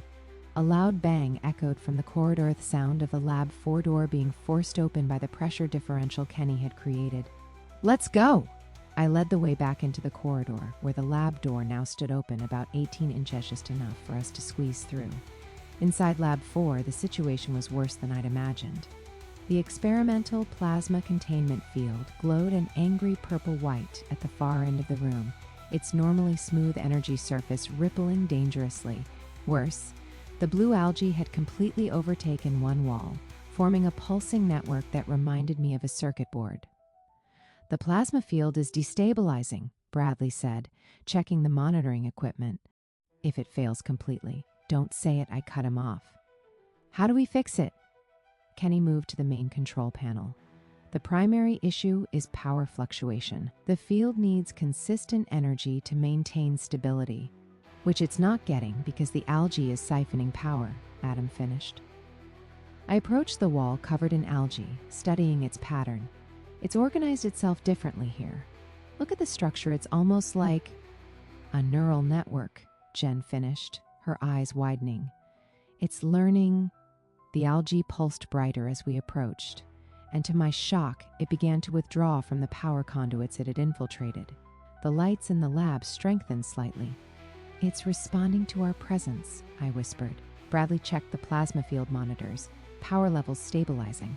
Whatever you're doing, keep doing it. I stepped closer to the algae wall. Can you understand us? Are you trying to help? The blue glow intensified, and the pattern shifted, forming what looked like a crude representation of the station's schematics. It's communicating, Adam breathed. Suddenly, the algae pattern changed again, becoming more aggressive. Tendrils shot out from the wall toward us. One wrapped around Kenny's wrist before he could jump back. "Get it off!" he screamed, trying to shake it free. The tendril tightened, and Kenny's face contorted in pain. Adam grabbed a sample container and slammed it down over the tendril, severing its connection to the main mass. The piece around Kenny's wrist continued to glow but stopped constricting. "It's becoming defensive," Bradley said, backing away. "Or offensive." More tendrils extended from the wall, reaching toward the plasma containment field controls. "Stop it!" I lunged for the emergency containment button and slammed it down. Clear barriers descended from the ceiling, isolating the algae wall. The tendrils slammed against the barrier, leaving glowing smears. "The plasma field is stabilizing," Kenny reported, still cradling his injured wrist. "Power levels returning to normal parameters." Orbix rolled to a diagnostic panel. Life support systems recovering throughout this section. Environmental controls responding to commands again. I felt a moment of relief, but it was short-lived. The algae behind the barrier was changing again, its glow intensifying to an almost painful brightness. "It doesn't like being contained," Jen observed, backing away. "Can you blame it?" Adam replied. "We're essentially imprisoning a life form we don't understand." The containment barrier began to fog as the algae pressed against it, secreting some kind of substance that sizzled where it touched the clear material. "It's trying to dissolve the barrier," Bradley warned. "That's hydrofluoric acid. How is that possible?" Jen's voice rose in panic. "It's producing acid now?" "Rapid adaptation," I muttered, watching in horrified fascination. "It's evolving to meet the threat." Kenny limped to a control panel. "I'm reinforcing the barrier with a secondary containment field." A blue energy field flickered to life around the clear barrier, and the algae retreated slightly. Its glow dimming. That won't. I stared at the contained algae, its blue glow pulsing like a heartbeat. We need to understand what it wants. What it wants? Adam looked at me like I'd lost my mind. "Alexander, it's algae. Algae doesn't produce acid on demand," I countered. "Or organize itself into neural networks. Whatever this is, it's more than just algae now." The five of us formed a half circle around the containment field, watching the algae pulse and shift. No one spoke. Even Orbix had rolled back a few feet, his mechanical eyes fixed on the strange life form we had accidentally created. The only sound was the soft hum of the energy barrier and Kenny's occasional wince as Jen wrapped a bandage around his injured wrist. "How's your arm?" I asked, not taking my eyes off the algae. "Hurts, but I'll live." Kenny flexed his fingers cautiously. "The skin's irritated where it touched me, but no serious damage." Bradley stepped closer to the barrier, tablet in hand. "I'm recording these patterns. The organization is becoming more complex by the minute." He was right. What had started as simple strands of glowing blue algae had transformed into an intricate network of pulsing light. The main mass had arranged itself into something resembling a circuit board, with thicker pathways connecting nodes of concentrated brightness. "It's like watching a brain develop in real time," Adam whispered, his face bathed in the blue glow. "But what's it thinking about?" Jen asked, finishing with Kenny's bandage. I stepped closer to the barrier, studying the shifting patterns. It responded to us before. "Maybe it's trying to understand us too." Kenny limped forward, his face tight with pain. Great. So we've created a sentient slime that wants to get to know us. Fantastic. We don't know that it's sentient, Bradley argued, though his voice lacked conviction. Oh, really? Kenny snapped, gesturing wildly with his uninjured arm. It produces acid on demand. It forms neural networks. It grabbed me. What more evidence do you need? The moment Kenny's voice rose in frustration, the algae's color shifted dramatically. The calm blue flared to an angry purple red, pulsing rapidly. Tendrils slammed against the barrier again, more forcefully than before. Whoa! Adam jumped back. Did you see that? It responded to Kenny's outburst, Jen said, eyes wide. Kenny backed away, his anger instantly replaced by fear. Sorry. I'm sorry, okay? He called to the algae, as if it could understand him. Remarkably, the color began to fade back toward blue, though not as serene as before. It maintained a slight purplish tinge, with pulses still faster than they had been. It's responding to our emotions, I realized, watching the shifting hues. Kenny got angry, and it reacted. Bradley was furiously taking notes on his tablet. Tet suggests some form of empathic ability, or at least sensitivity to emotional states as expressed through voice modulation. Let's test it, Adam suggested. Everyone stay calm and speak softly. We all took deep breaths, consciously relaxing our postures. I began speaking in a low, even tone. We're not going to hurt you. We want to understand what you are. The algae's color shifted again, moving toward a deeper, calmer blue. The pulsing slowed to a steady rhythm. It's working, Jen whispered. But as I looked more closely at the patterns forming within the mass, something else caught my attention. The algae was organizing itself into distinct regions, each with its own pulse rate and subtle color variations. 5 regions, I realized with a start. 5 distinct patterns. Look at the structure, I said quietly, pointing. See how it's divided? 5 sections, 5 of us. Bradley squinted at it. You think it's modeling us? I do. I studied the patterns more carefully. That section, Terry, see how it's pulsing faster than the others? And it has that reddish tinge still. Kenny frowned. You think that's supposed to be me? Because I'm still upset? And look at that one. Jen pointed to a section with a more organized, geometric pattern. That could be Bradley, all structured and methodical. Bradley tilted his head, considering. And that smaller one with the bright core that could represent Adam's focused energy. Adam laughed softly. So we've got a biological mood ring that's mapping our personalities? Not just personalities, I said slowly as understanding dawned. Our anxiety levels. Look how the patterns are becoming more erratic as we discuss this. It was true. As our conversation intensified, the algae's organization became more chaotic, the colors shifting toward purple again. It's mirroring our stress, Jen whispered, like an emotional feedback loop. Or it's feeding on it, Kenny muttered darkly. The algae pulsed brighter at his words, the purple tinge deepening. Careful, I warned. Whatever you're feeling, it's amplifying it. We all fell silent again, watching as the algae continued to shift and change. The 5 distinct regions remained, but they were becoming more interconnected, tendrils reaching between them like neural pathways forming new connections.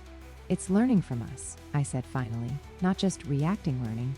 But what does it want? Adam asked, the question we were all thinking.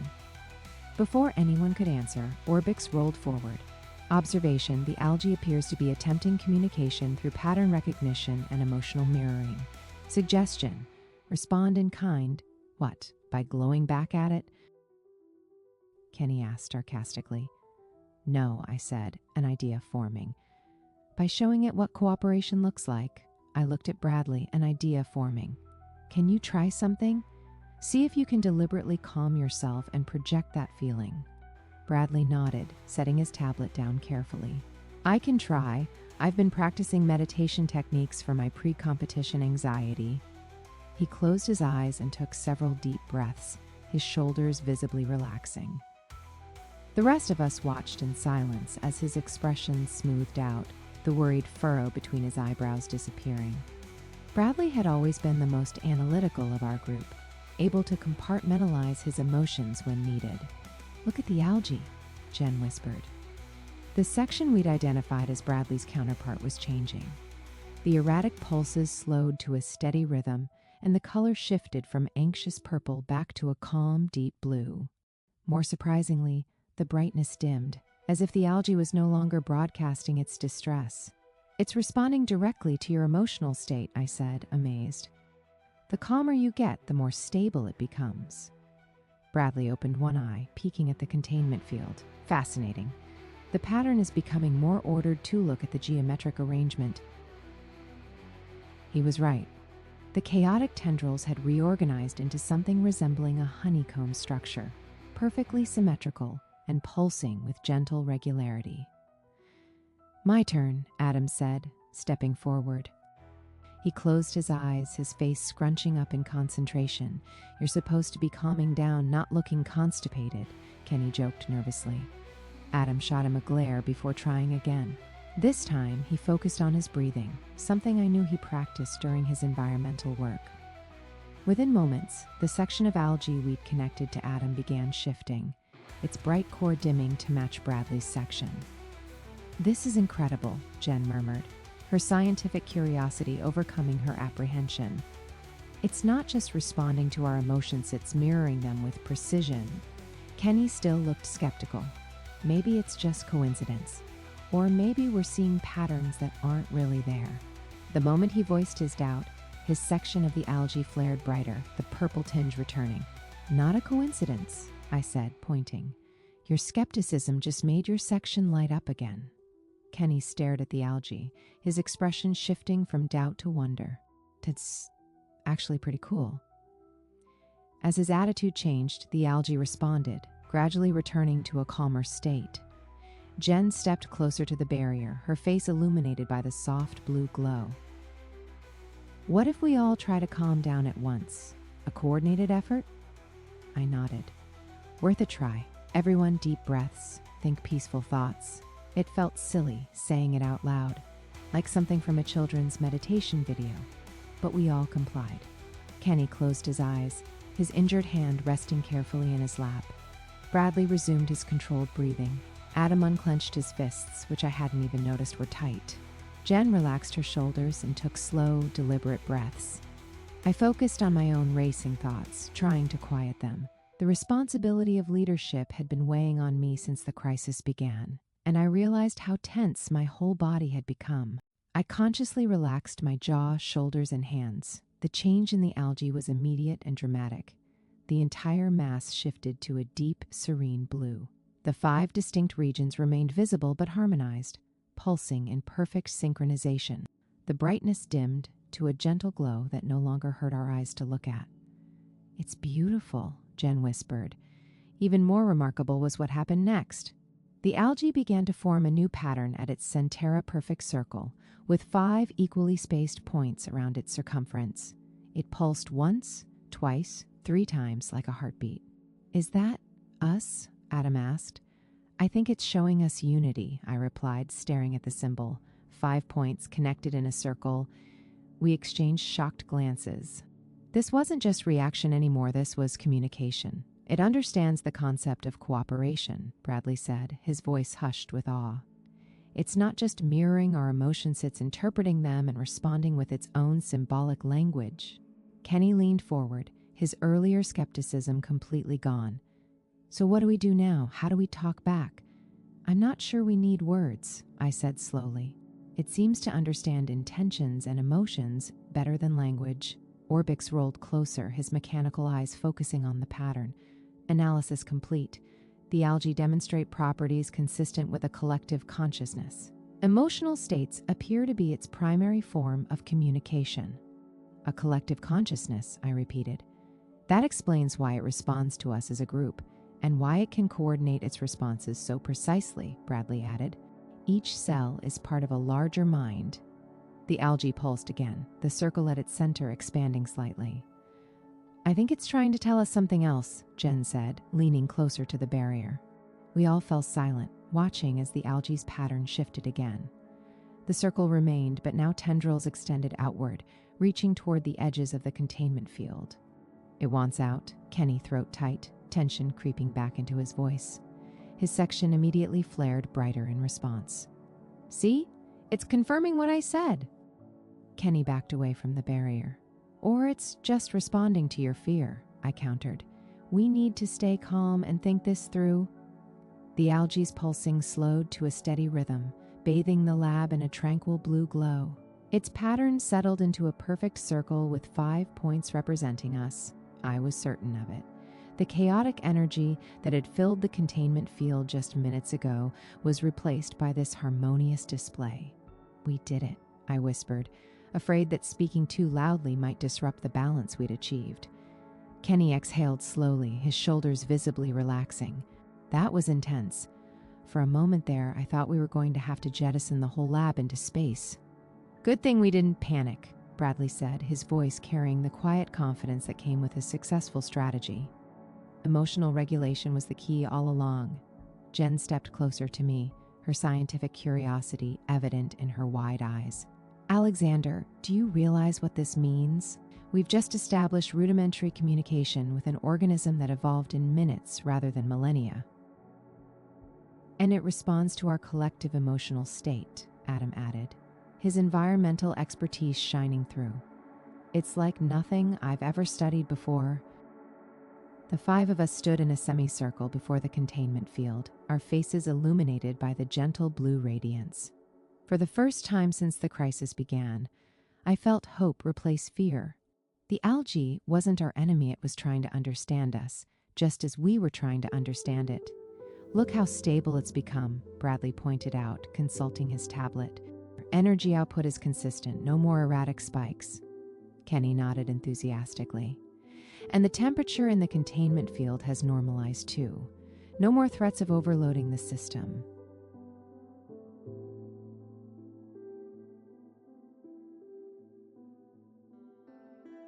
It's beautiful, Jen said softly, reaching toward the barrier but not touching it.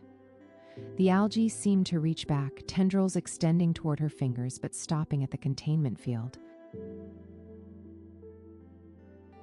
I glanced at my friends' faces, seeing relief reflected in each expression. Bradley's analytical focus had softened into wonder. Kenny's nervous energy had calmed to fascination.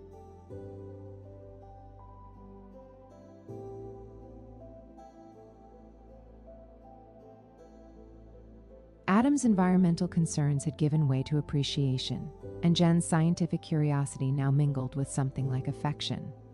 We should document this, I suggested. This could be one of the most significant discoveries in.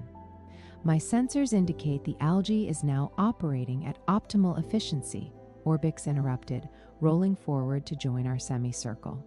Power consumption has decreased by 73%, while oxygen production has increased by 28%. Most impressive for a single-celled organism. Not just a single-celled organism anymore, Bradley corrected. It's evolved into something far more complex. Kenny grinned, his earlier panic completely gone. Does this mean we've made first contact with an alien species? I wouldn't go that far, I laughed, but we've definitely witnessed accelerated evolution unlike anything in Earth's scientific record. Adam nodded thoughtfully. It adapted to our environment, our technology, and even our emotions with remarkable speed. And it's helping us now, Jen added, pointing to her tablet. Look at these readings. Oxygen levels throughout the station are rising. The algae is actually working with the life support systems instead of against them. The realization settled over us like a warm blanket. We'd done it. Through patience and understanding rather than fear and aggression, we'd transformed a crisis into cooperation. Captain Wilson is going to flip when she sees this, Kenny said, a mischievous smile spreading across his face. Speaking of which, we should probably try to contact her again, I suggested, reaching for the communication panel on the wall. I bet she's going to be impressed that we figured this out on our own, Adam said proudly. Bradley nodded, a rare smile crossing his face. Logical problem solving and emotional regulation, exactly what she's been training us for. We exchanged glances, a moment of shared triumph passing between us. 5 kids from Earth, solving an unprecedented crisis in space through teamwork and understanding. It felt like something straight out of one of my grandfather's old science fiction novels, except we were living it. I think I began. The moment shattered as a harsh, blaring alarm cut through our celebration. Red emergency lights began flashing throughout the lab, casting eerie shadows that danced across our startled faces. "What now?" Kenny shouted over the deafening noise, his hands flying to his ears. The algae in the containment field immediately reacted, its calm blue glow flaring into an anxious purple. The perfect circle fractured, tendrils shooting out in all directions as if searching for the threat. "That's the station-wide emergency alert," Bradley yelled, his tablet already in hand as he pulled up the diagnostic screen. "Something major just happened." Jen grabbed my arm, her fingers digging in. "Alexander, look at the algae, it's responding to the alarm." She was right. The algae pulsed rapidly now, matching the rhythm of the alarm perfectly. But there was something else that was forming a new pattern, something I hadn't seen before. "Is that—" Adam squinted at the containment field. "Is that a schematic of the station?" The algae had indeed shaped itself into what looked remarkably like a cross-section of the ISS. One section was flashing an angry red. "It's the main power core," Bradley confirmed, looking between his tablet and the algae display. "Something's happening there." The alarm continued to blare, its urgent wail demanding immediate action. "Emergency evacuation protocol initiated." Orbix's voice boomed over the alarm, his usual playful tone replaced by mechanical urgency. "Critical solar activity approaching. All personnel must proceed to evacuation pods immediately." My stomach dropped. After everything we had accomplished with the algae, we were being ordered to abandon the station? "Evacuation?" Kenny's voice cracked. "But we just fixed the algae problem." The containment field pulsed frantically, the algae's perfect circle now completely dissolved into chaotic, jagged patterns. Its color shifted rapidly between blue, purple, and alarming red. "The solar storm must have intensified," Bradley said, his fingers flying across his tablet. "These readings are off the charts, far worse than anything we've seen so far." Jen grabbed my arm again, her fingernails digging into my skin. "Alexander, what do? We can't just leave after all this." Adam paced back and forth, his calm environmentalist demeanor crumbling. "If we evacuate, what happens to our experiment? To the algae? All our work will be lost." The lab felt suddenly smaller, the walls closing in as panic threatened to overtake us. The unity we had achieved minutes ago was fracturing under this new pressure. I could see it happening. Kenny's hands trembled. Jen's breathing quickened. Adam's pacing grew more frantic, and even Bradley's usually composed expression tightened with stress. "Orbix, how much time do we have?" I asked, fighting to keep my voice steady. "Approximately 18 minutes until critical exposure," the robot replied. "Evacuation pods must launch within 15 minutes to ensure a safe trajectory." 15 minutes. After all we had accomplished, we had 15 minutes to abandon everything. The algae in the containment field seemed to respond to our rising panic, its pattern growing increasingly erratic. The schematic of the station it had formed was now pulsing entirely red, as if warning us of total system failure. "We should go," Bradley said, though I could tell even he hated the words coming out of his mouth. "This isn't a normal solar event. The radiation levels will be lethal if we stay." But the algae Jen protested, her scientific curiosity warring with self-preservation. "We can't take it with us," Kenny interrupted, already gathering his tools. "The evacuation pods barely have room for us, let alone experimental organisms." Adam stopped pacing and slammed his fist against the wall. "This is wrong. We can't just abandon a new life form we barely understand." The tension in the room escalated with each passing second. I could feel my heart racing, thoughts tumbling over each other as I tried to process this impossible situation. Just when we had made this breakthrough, just when we had established communication, now we had to leave everything behind. The algae responded to our emotional chaos, its pattern growing increasingly unstable. The blue glow darkened to an angry purple, then flashed crimson. Small tendrils began pushing against the containment field, as if testing its strength. "Everyone, stop!" I shouted over the alarm. 4 pairs of eyes turned to me in surprise. "Look at the algae," I said, pointing to the containment field. "Don't remember what just happened? It responds to our emotional state. If we panic, it panics." I locked eyes with Bradley across the room. His analytical mind was already following my train. Of thought he could see it in the slight narrowing of his eyes and the subtle nod he gave me. "Alexander's right," Bradley said, his voice deliberately calm and measured. "We need to maintain emotional control, regardless of what happens next." "But we're being ordered to evacuate," Kenny protested, his voice rising an octave. "And we will," I assured him, "but not in a state of panic. That won't help us, and it definitely won't help the algae." Bradley stepped forward, assuming the role of tactical leader that came so naturally to him. "We have 15 minutes. That's enough time to document our findings, secure what we can, and evacuate in an orderly fashion." I nodded gratefully at him. "Exactly. We still have a job to do as scientists, even if we're leaving." The alarm continued to blare, but something shifted in the room. Bradley and I maintained eye contact, silently reinforcing our mutual commitment to stay calm. Slowly, deliberately, I took a deep breath and relaxed my shoulders. Bradley mirrored my actions. Like ripples in a pond, the effect spread. Adam's fists unclenched, Jen's breathing steadied, Kenny's frantic movements slowed, and in the containment field, the algae responded. Its angry red color gradually softened back to purple, then blue. The chaotic pattern didn't return to the perfect circle we had seen earlier, but it stabilized into something less frenzied. "That's it," I encouraged, keeping my voice steady despite the continuing alarm. "We need to approach this methodically." Bradley nodded, his expression calm despite the red emergency lights flashing across his face. "Evacuation doesn't mean failure. It means living to continue our research another day." Chapter 4. The alarm blared in my ears, but something remarkable was happening. As our collective anxiety decreased, the algae continued to stabilize. Its blue glow steadied, pulsing in a rhythm that almost matched our calmer breathing.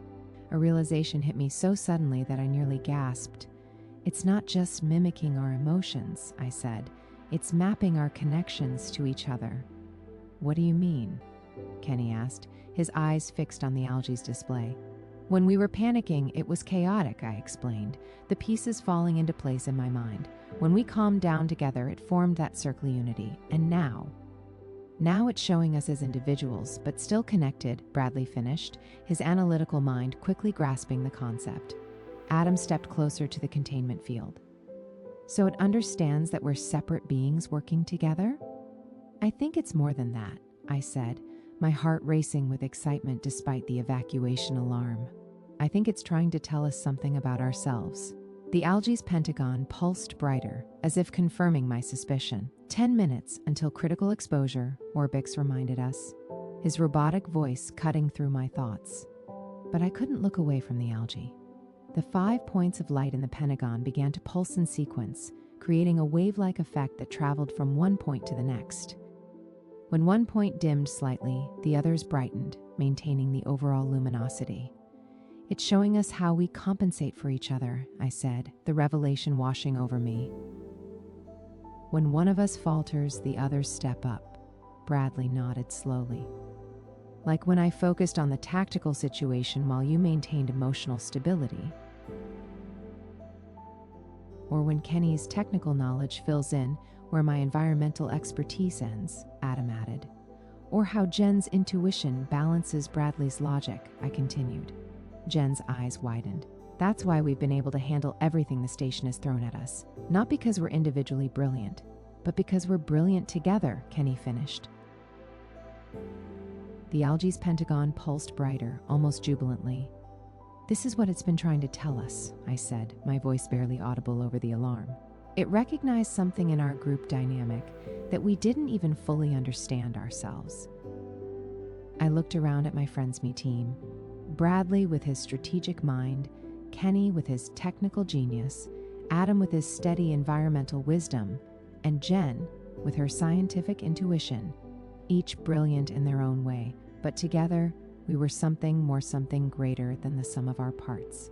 That's how we've survived everything so far, I said, the truth settling into my bones. Not because of any one of us, but because of all of us.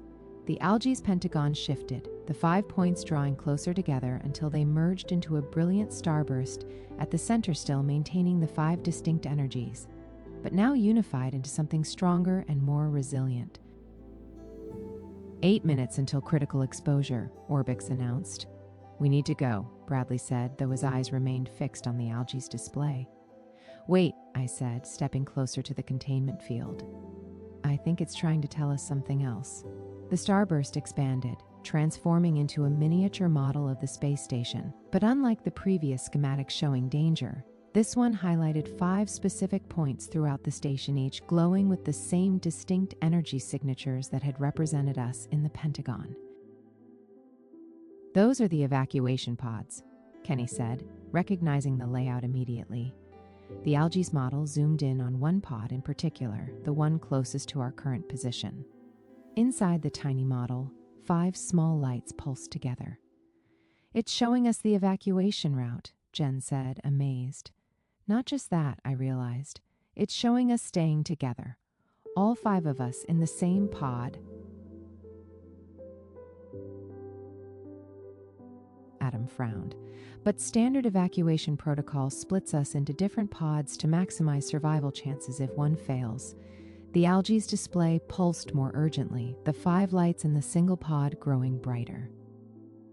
I think it's telling us we need to stay together, I said, certainty growing within me. Our bond isn't just emotional, it's essential to our survival. Bradley studied the display, his tactical mind working. The pods are designed for up to 6 people. We could all fit in one. But why would the algae want us to stay together?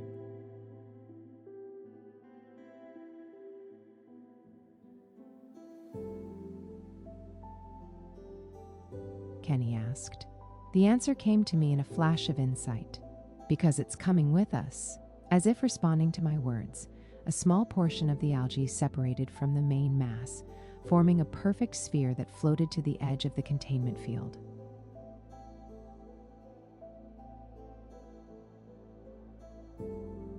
It wants to continue the connection we've established, I said, understanding dawning, and it knows we're stronger together than apart.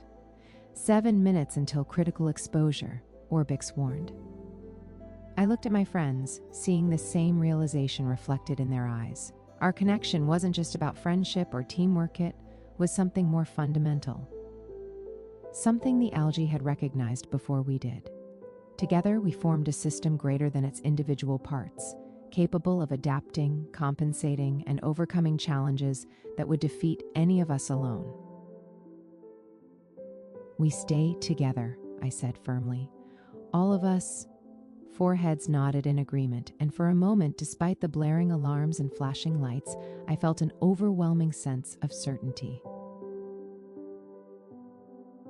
We would survive this together.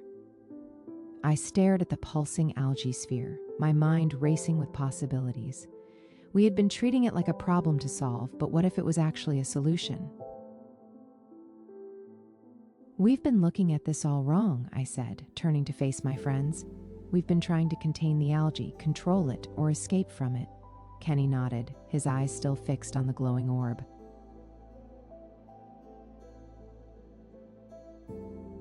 And it's been trying to help us the whole time.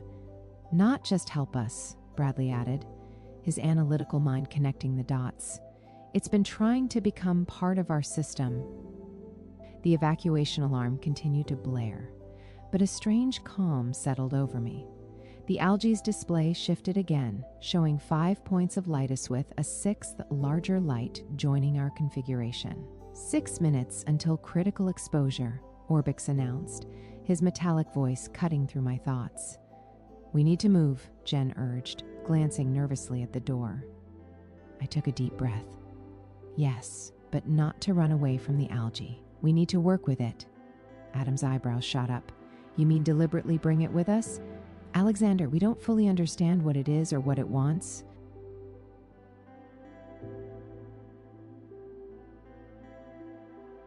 But we do understand something fundamental, I countered, stepping closer to the containment field.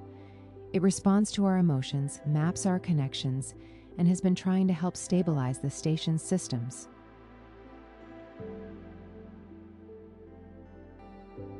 Bradley crossed his arms, considering. Evidence does suggest a symbiotic rather than parasitic relationship. Exactly. I felt excitement building despite the urgency of our situation. What if, instead of fighting against it, we deliberately integrate it into our evacuation plan? Kenny's eyes widened. You mean use it to help power and stabilize the evacuation pod?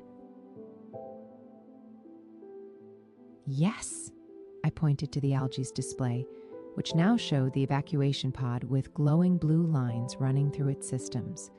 Look, it's already suggesting how it could interface with the pod's systems. 5 minutes until critical exposure, Orbix reminded us. Jen bit her lip.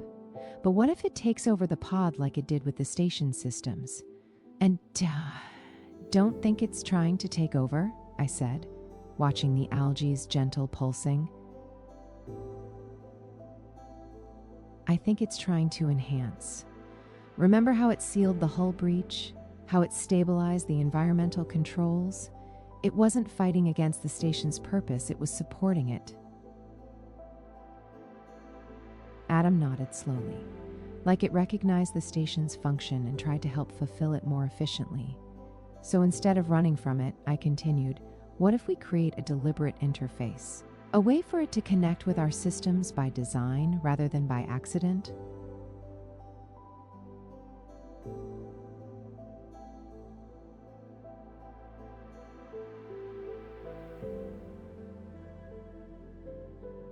Kenny's eyes lit up. Hank could modify one of the sample containers to serve as a controlled interface between the algae and the pod systems. 4 minutes until critical exposure, Orbix announced.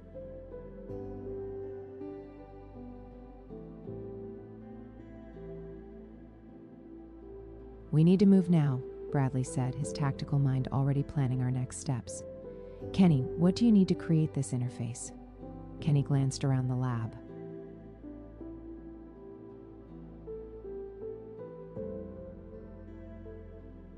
I need a sample container, some connector cables from that terminal, and about 2 minutes of work. Then let's split up the tasks, I said, feeling a surge of confidence.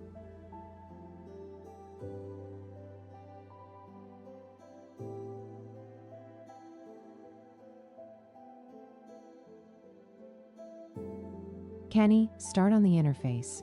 Bradley and Adam, gather any research data we can't leave behind. Jen, help me prepare a nutrient solution to keep the algae stable during transport.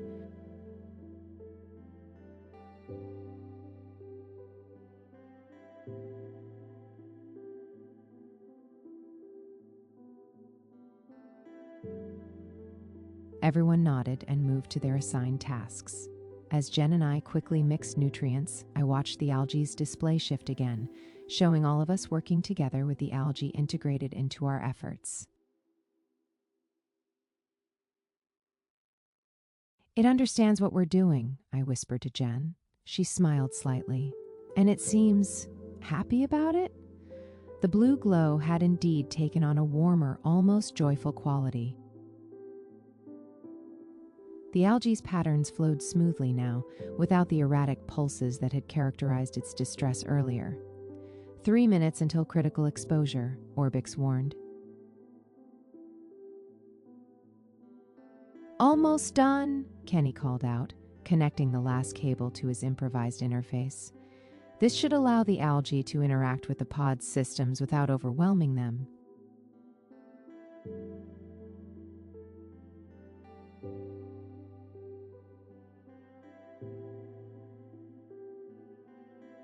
Bradley and Adam returned with data drives and sample containers. We've got everything essential, Bradley reported. I turned to the containment field. Now came the moment of truth. How do we transfer it safely? Adam asked, eyeing the glowing sphere that had separated from the main mass. I stepped forward, feeling strangely certain.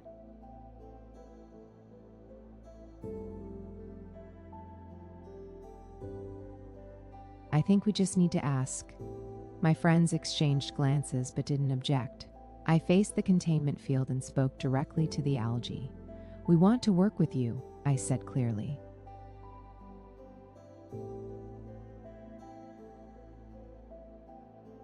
We've created a way for you to connect with our system safely. Will you come with us and help us survive? For a moment, nothing happened. Then, the small sphere of algae pulsed brightly and moved to the edge of the containment field, hovering there expectantly.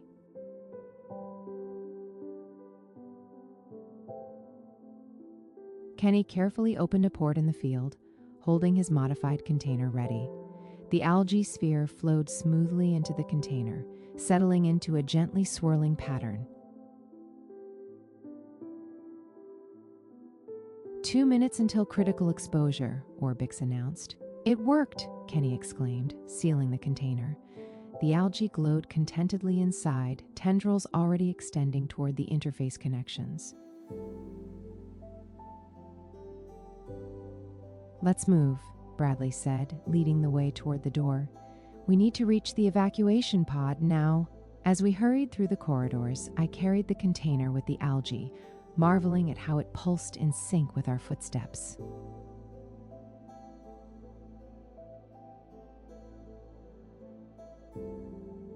It wasn't just coming with us, it was actively joining our team. 1 minute and 30 seconds until critical exposure, Orbix reported, rolling alongside us. We reached the evacuation pod bay, the doors sliding open automatically as we approached.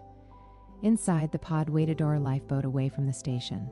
Everyone in, Bradley directed, helping Jen step through the hatch. Once we were all aboard, Kenny took the algae container and connected it to the port he'd described. This should allow it to interface with non-critical systems only, he explained. It can help optimize life support and power management without affecting navigation or communications. As soon as the connection was made, the pod's interior lights brightened slightly and the environmental readouts on the control panel stabilized. It's already helping, Adam observed, watching the oxygen levels rise to optimal parameters. I felt a smile spread across my face. We did it. Instead of fighting against something we didn't understand, we found a way to work with it.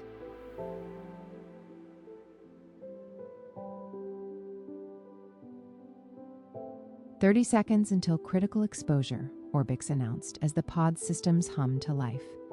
I watched the algae pulse gently in its container, synchronized with the pod's operational rhythm. An idea sparked in my mind. Wait, if the algae responds to our emotions and can interface with systems, maybe we can do more than just evacuate. I pointed to the station schematic on the pod's monitor.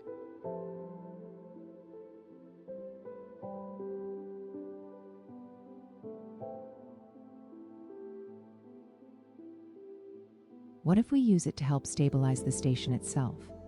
Kenny's eyes widened. You mean not evacuate? Not necessarily, I clarified. The solar storm will pass eventually. If we could use the algae to shield critical systems during the worst of it, maybe we could return afterward.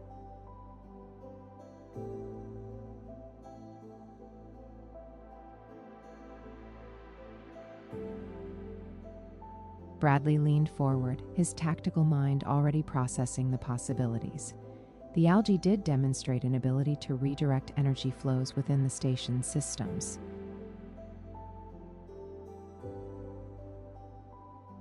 And it sealed hull breaches, Adam added.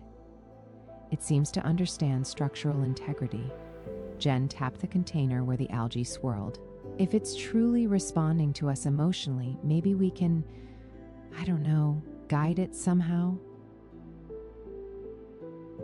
15 seconds until critical exposure, Orbix reminded us. I made a quick decision. Kenny, can you modify the interface to allow two-way communication? Not just the algae helping our pod, but us sending information back to the station through the algae network it's already established?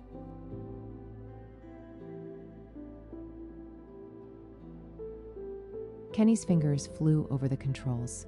Theoretically, yes. The algae left tendrils throughout the station's systems. If we can piggyback on that network... 10 seconds, Orbix counted down. Do it, I said. Everyone, focus on what we want to accomplish. Remember how the algae responded to our collective emotions before...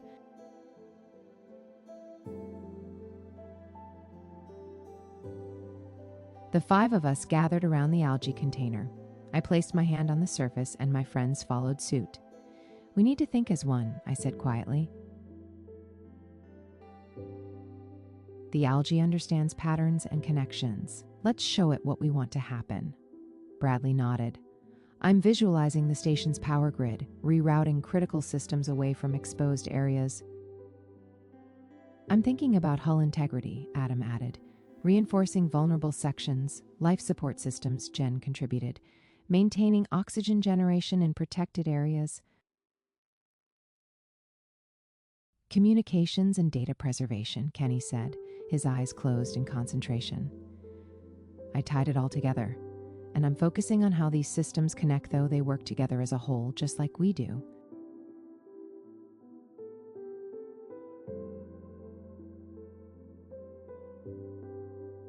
The algae's glow intensified, shifting from blue to a vibrant teal. Inside its container, it formed a perfect miniature replica of the space station, with glowing points highlighting exactly the systems we'd each mentioned.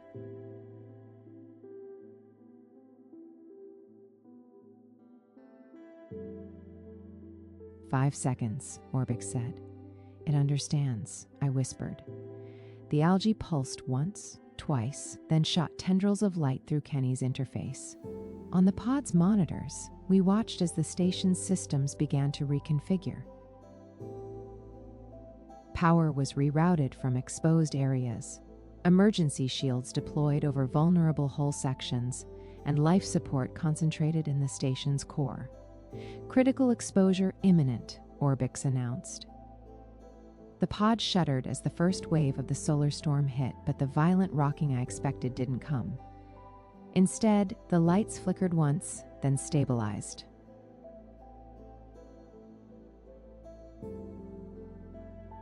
It's working, Kenny breathed, watching the readouts. The algae is creating some kind of energy buffer around critical systems. It's like it's absorbing the solar radiation and converting it.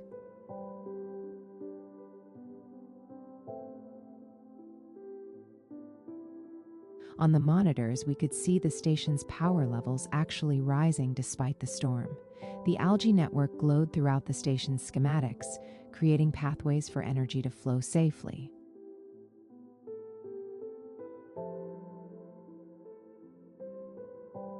This is incredible, Bradley said, his usual reserved tone giving way to awe. It's not just protecting systems, it's using the storm's energy constructively.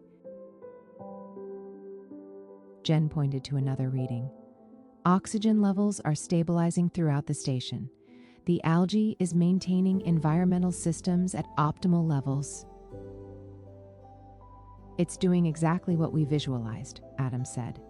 Working together as a system, just like we work together as a team.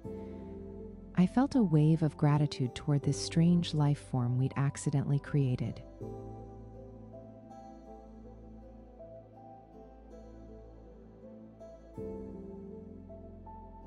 It's not just mimicking our thoughts, it's improving on them, finding solutions we wouldn't have thought of. The algae in the container pulsed warmly, its color shifting to a peaceful azure blue.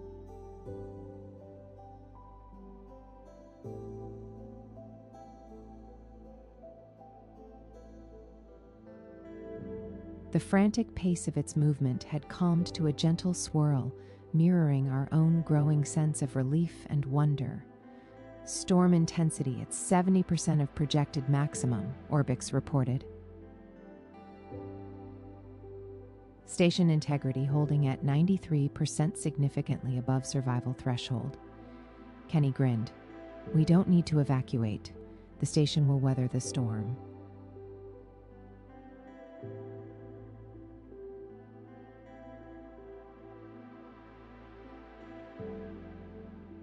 Thanks to our new crew member, I added, tapping the algae container gently.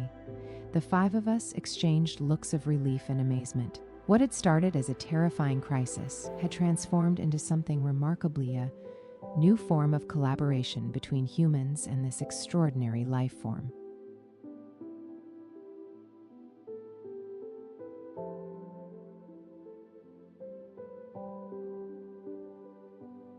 I think we should name it, Jen suggested, watching the peaceful blue swirls. How about synergy? Adam offered, since it's all about systems working together.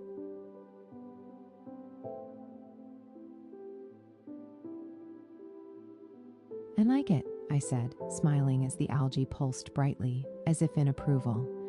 Synergy it is. The pod's communication system suddenly crackled to life.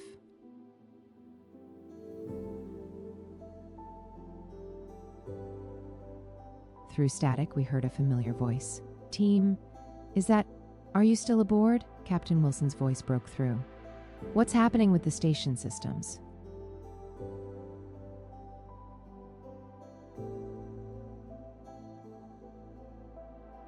I exchanged glances with my friends, all of us smiling now. Captain, you're not going to believe this, but we've made a new friend. We stood together at the observation deck window, watching the solar storm rage outside.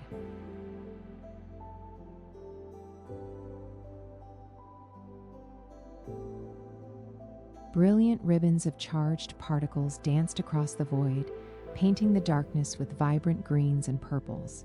The massive energy display that had threatened to destroy us now seemed almost beautiful from our protected vantage point.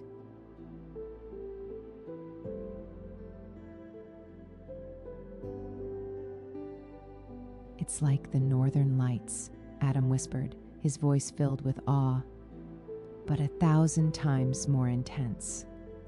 I nodded, feeling the gentle vibration of the station beneath my feet.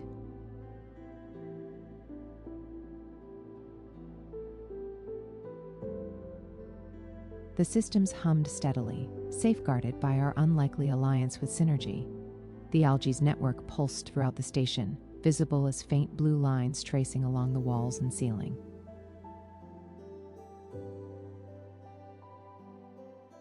To think we almost evacuated, Bradley said, arms crossed as he analyzed the storm's patterns. The data we're collecting right now is unprecedented. No one has ever observed a Class X solar event this close with functioning instruments.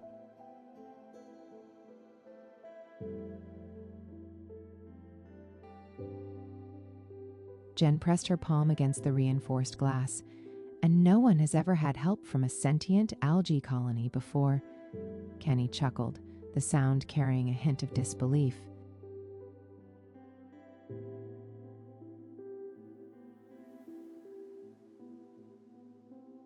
"2 days ago, we were just running a simple bioluminescence experiment. Now we've basically made first contact with a new form of intelligence that we created," I added, still trying to wrap my head around it all.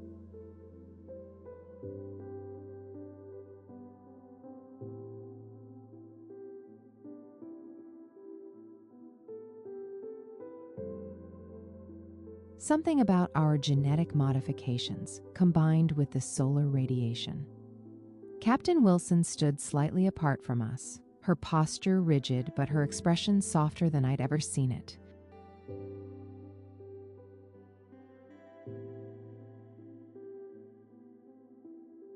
She had been skeptical when we explained what happened, but the evidence was undeniable. Synergy had saved the station. "Your instincts were correct," she said, turning to face our group. "In a crisis situation, you 5 trusted your scientific training and each other. That's what being part of a space program is really about." I felt a swell of pride looking at my friends Kenny, whose technical brilliance had established communication with Synergy, Bradley, whose strategic mind had helped organize our response, Jen, whose intuitive understanding of biology had connected us with the algae, Adam, whose environmental expertise had recognized the algae's potential, and Orbix, hovering nearby, whose calculations had kept us informed throughout the crisis.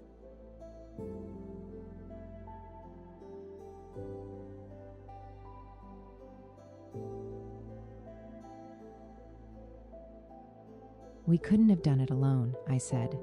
Not just us working together, but working with synergy too. A particularly bright flash illuminated the observation deck, casting our shadows sharply against the far wall.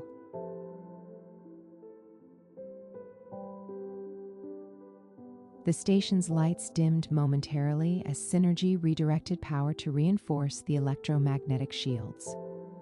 The storm's reaching its peak, Bradley observed, checking his tablet. Synergy is compensating perfectly. It's learning, Kenny added excitedly. Look at these response patterns. It's anticipating energy fluctuations before they happen. Jen pointed to a readout on her own device. Oxygen production is actually exceeding normal levels. The environmental systems have never been this efficient.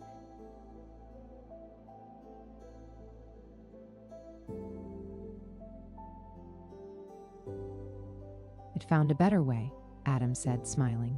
Just like we did. I pressed my hand against the cool glass, feeling strangely connected to everything me friends, the station, synergy, even the storm itself.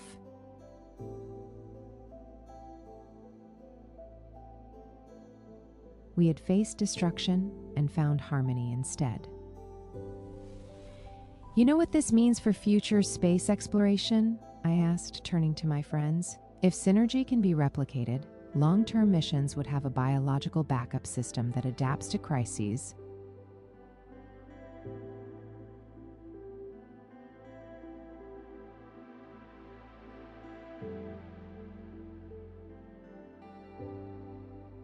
Captain Wilson nodded. Houston is already analyzing your data. This discovery could change everything about how we design life support systems. The station hummed around us, alive with the presence of synergy.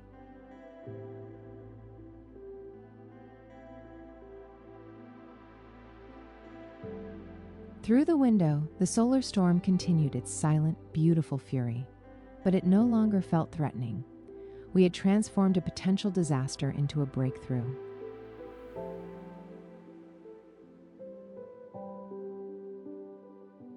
We should document this moment, Jen suggested, pulling out her camera. For science. We gathered closer together by the window, with the spectacular storm as our backdrop. Even Captain Wilson joined us, placing a hand on my shoulder with a nod of approval. Say synergy, Jen called, setting the timer. Synergy, we chorused as the camera flashed.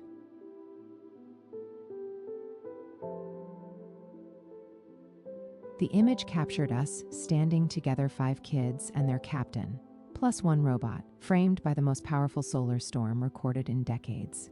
Behind us, the faint blue glow of our algae ally traced patterns through the station's systems. And I've never felt so small and so significant at the same time, Adam said quietly as we continued watching the cosmic display. I knew exactly what he meant. We were tiny figures in an enormous universe, yet we had made a difference. Together, we had faced the impossible and found a solution no one could have predicted. That's what exploration is all about, I replied. Finding new connections, new possibilities. The solar storm flared one final time, a spectacular burst of energy across the blackness of space.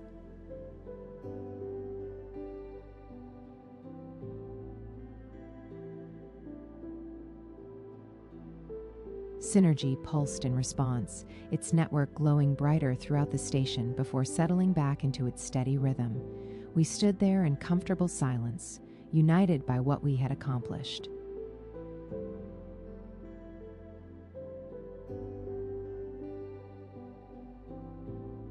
Five friends who had trusted each other's strengths, a captain who had trusted our judgment, and a new form of life that had trusted our intentions. Outside, the storm began to subside, its energy gradually dispersing into the void.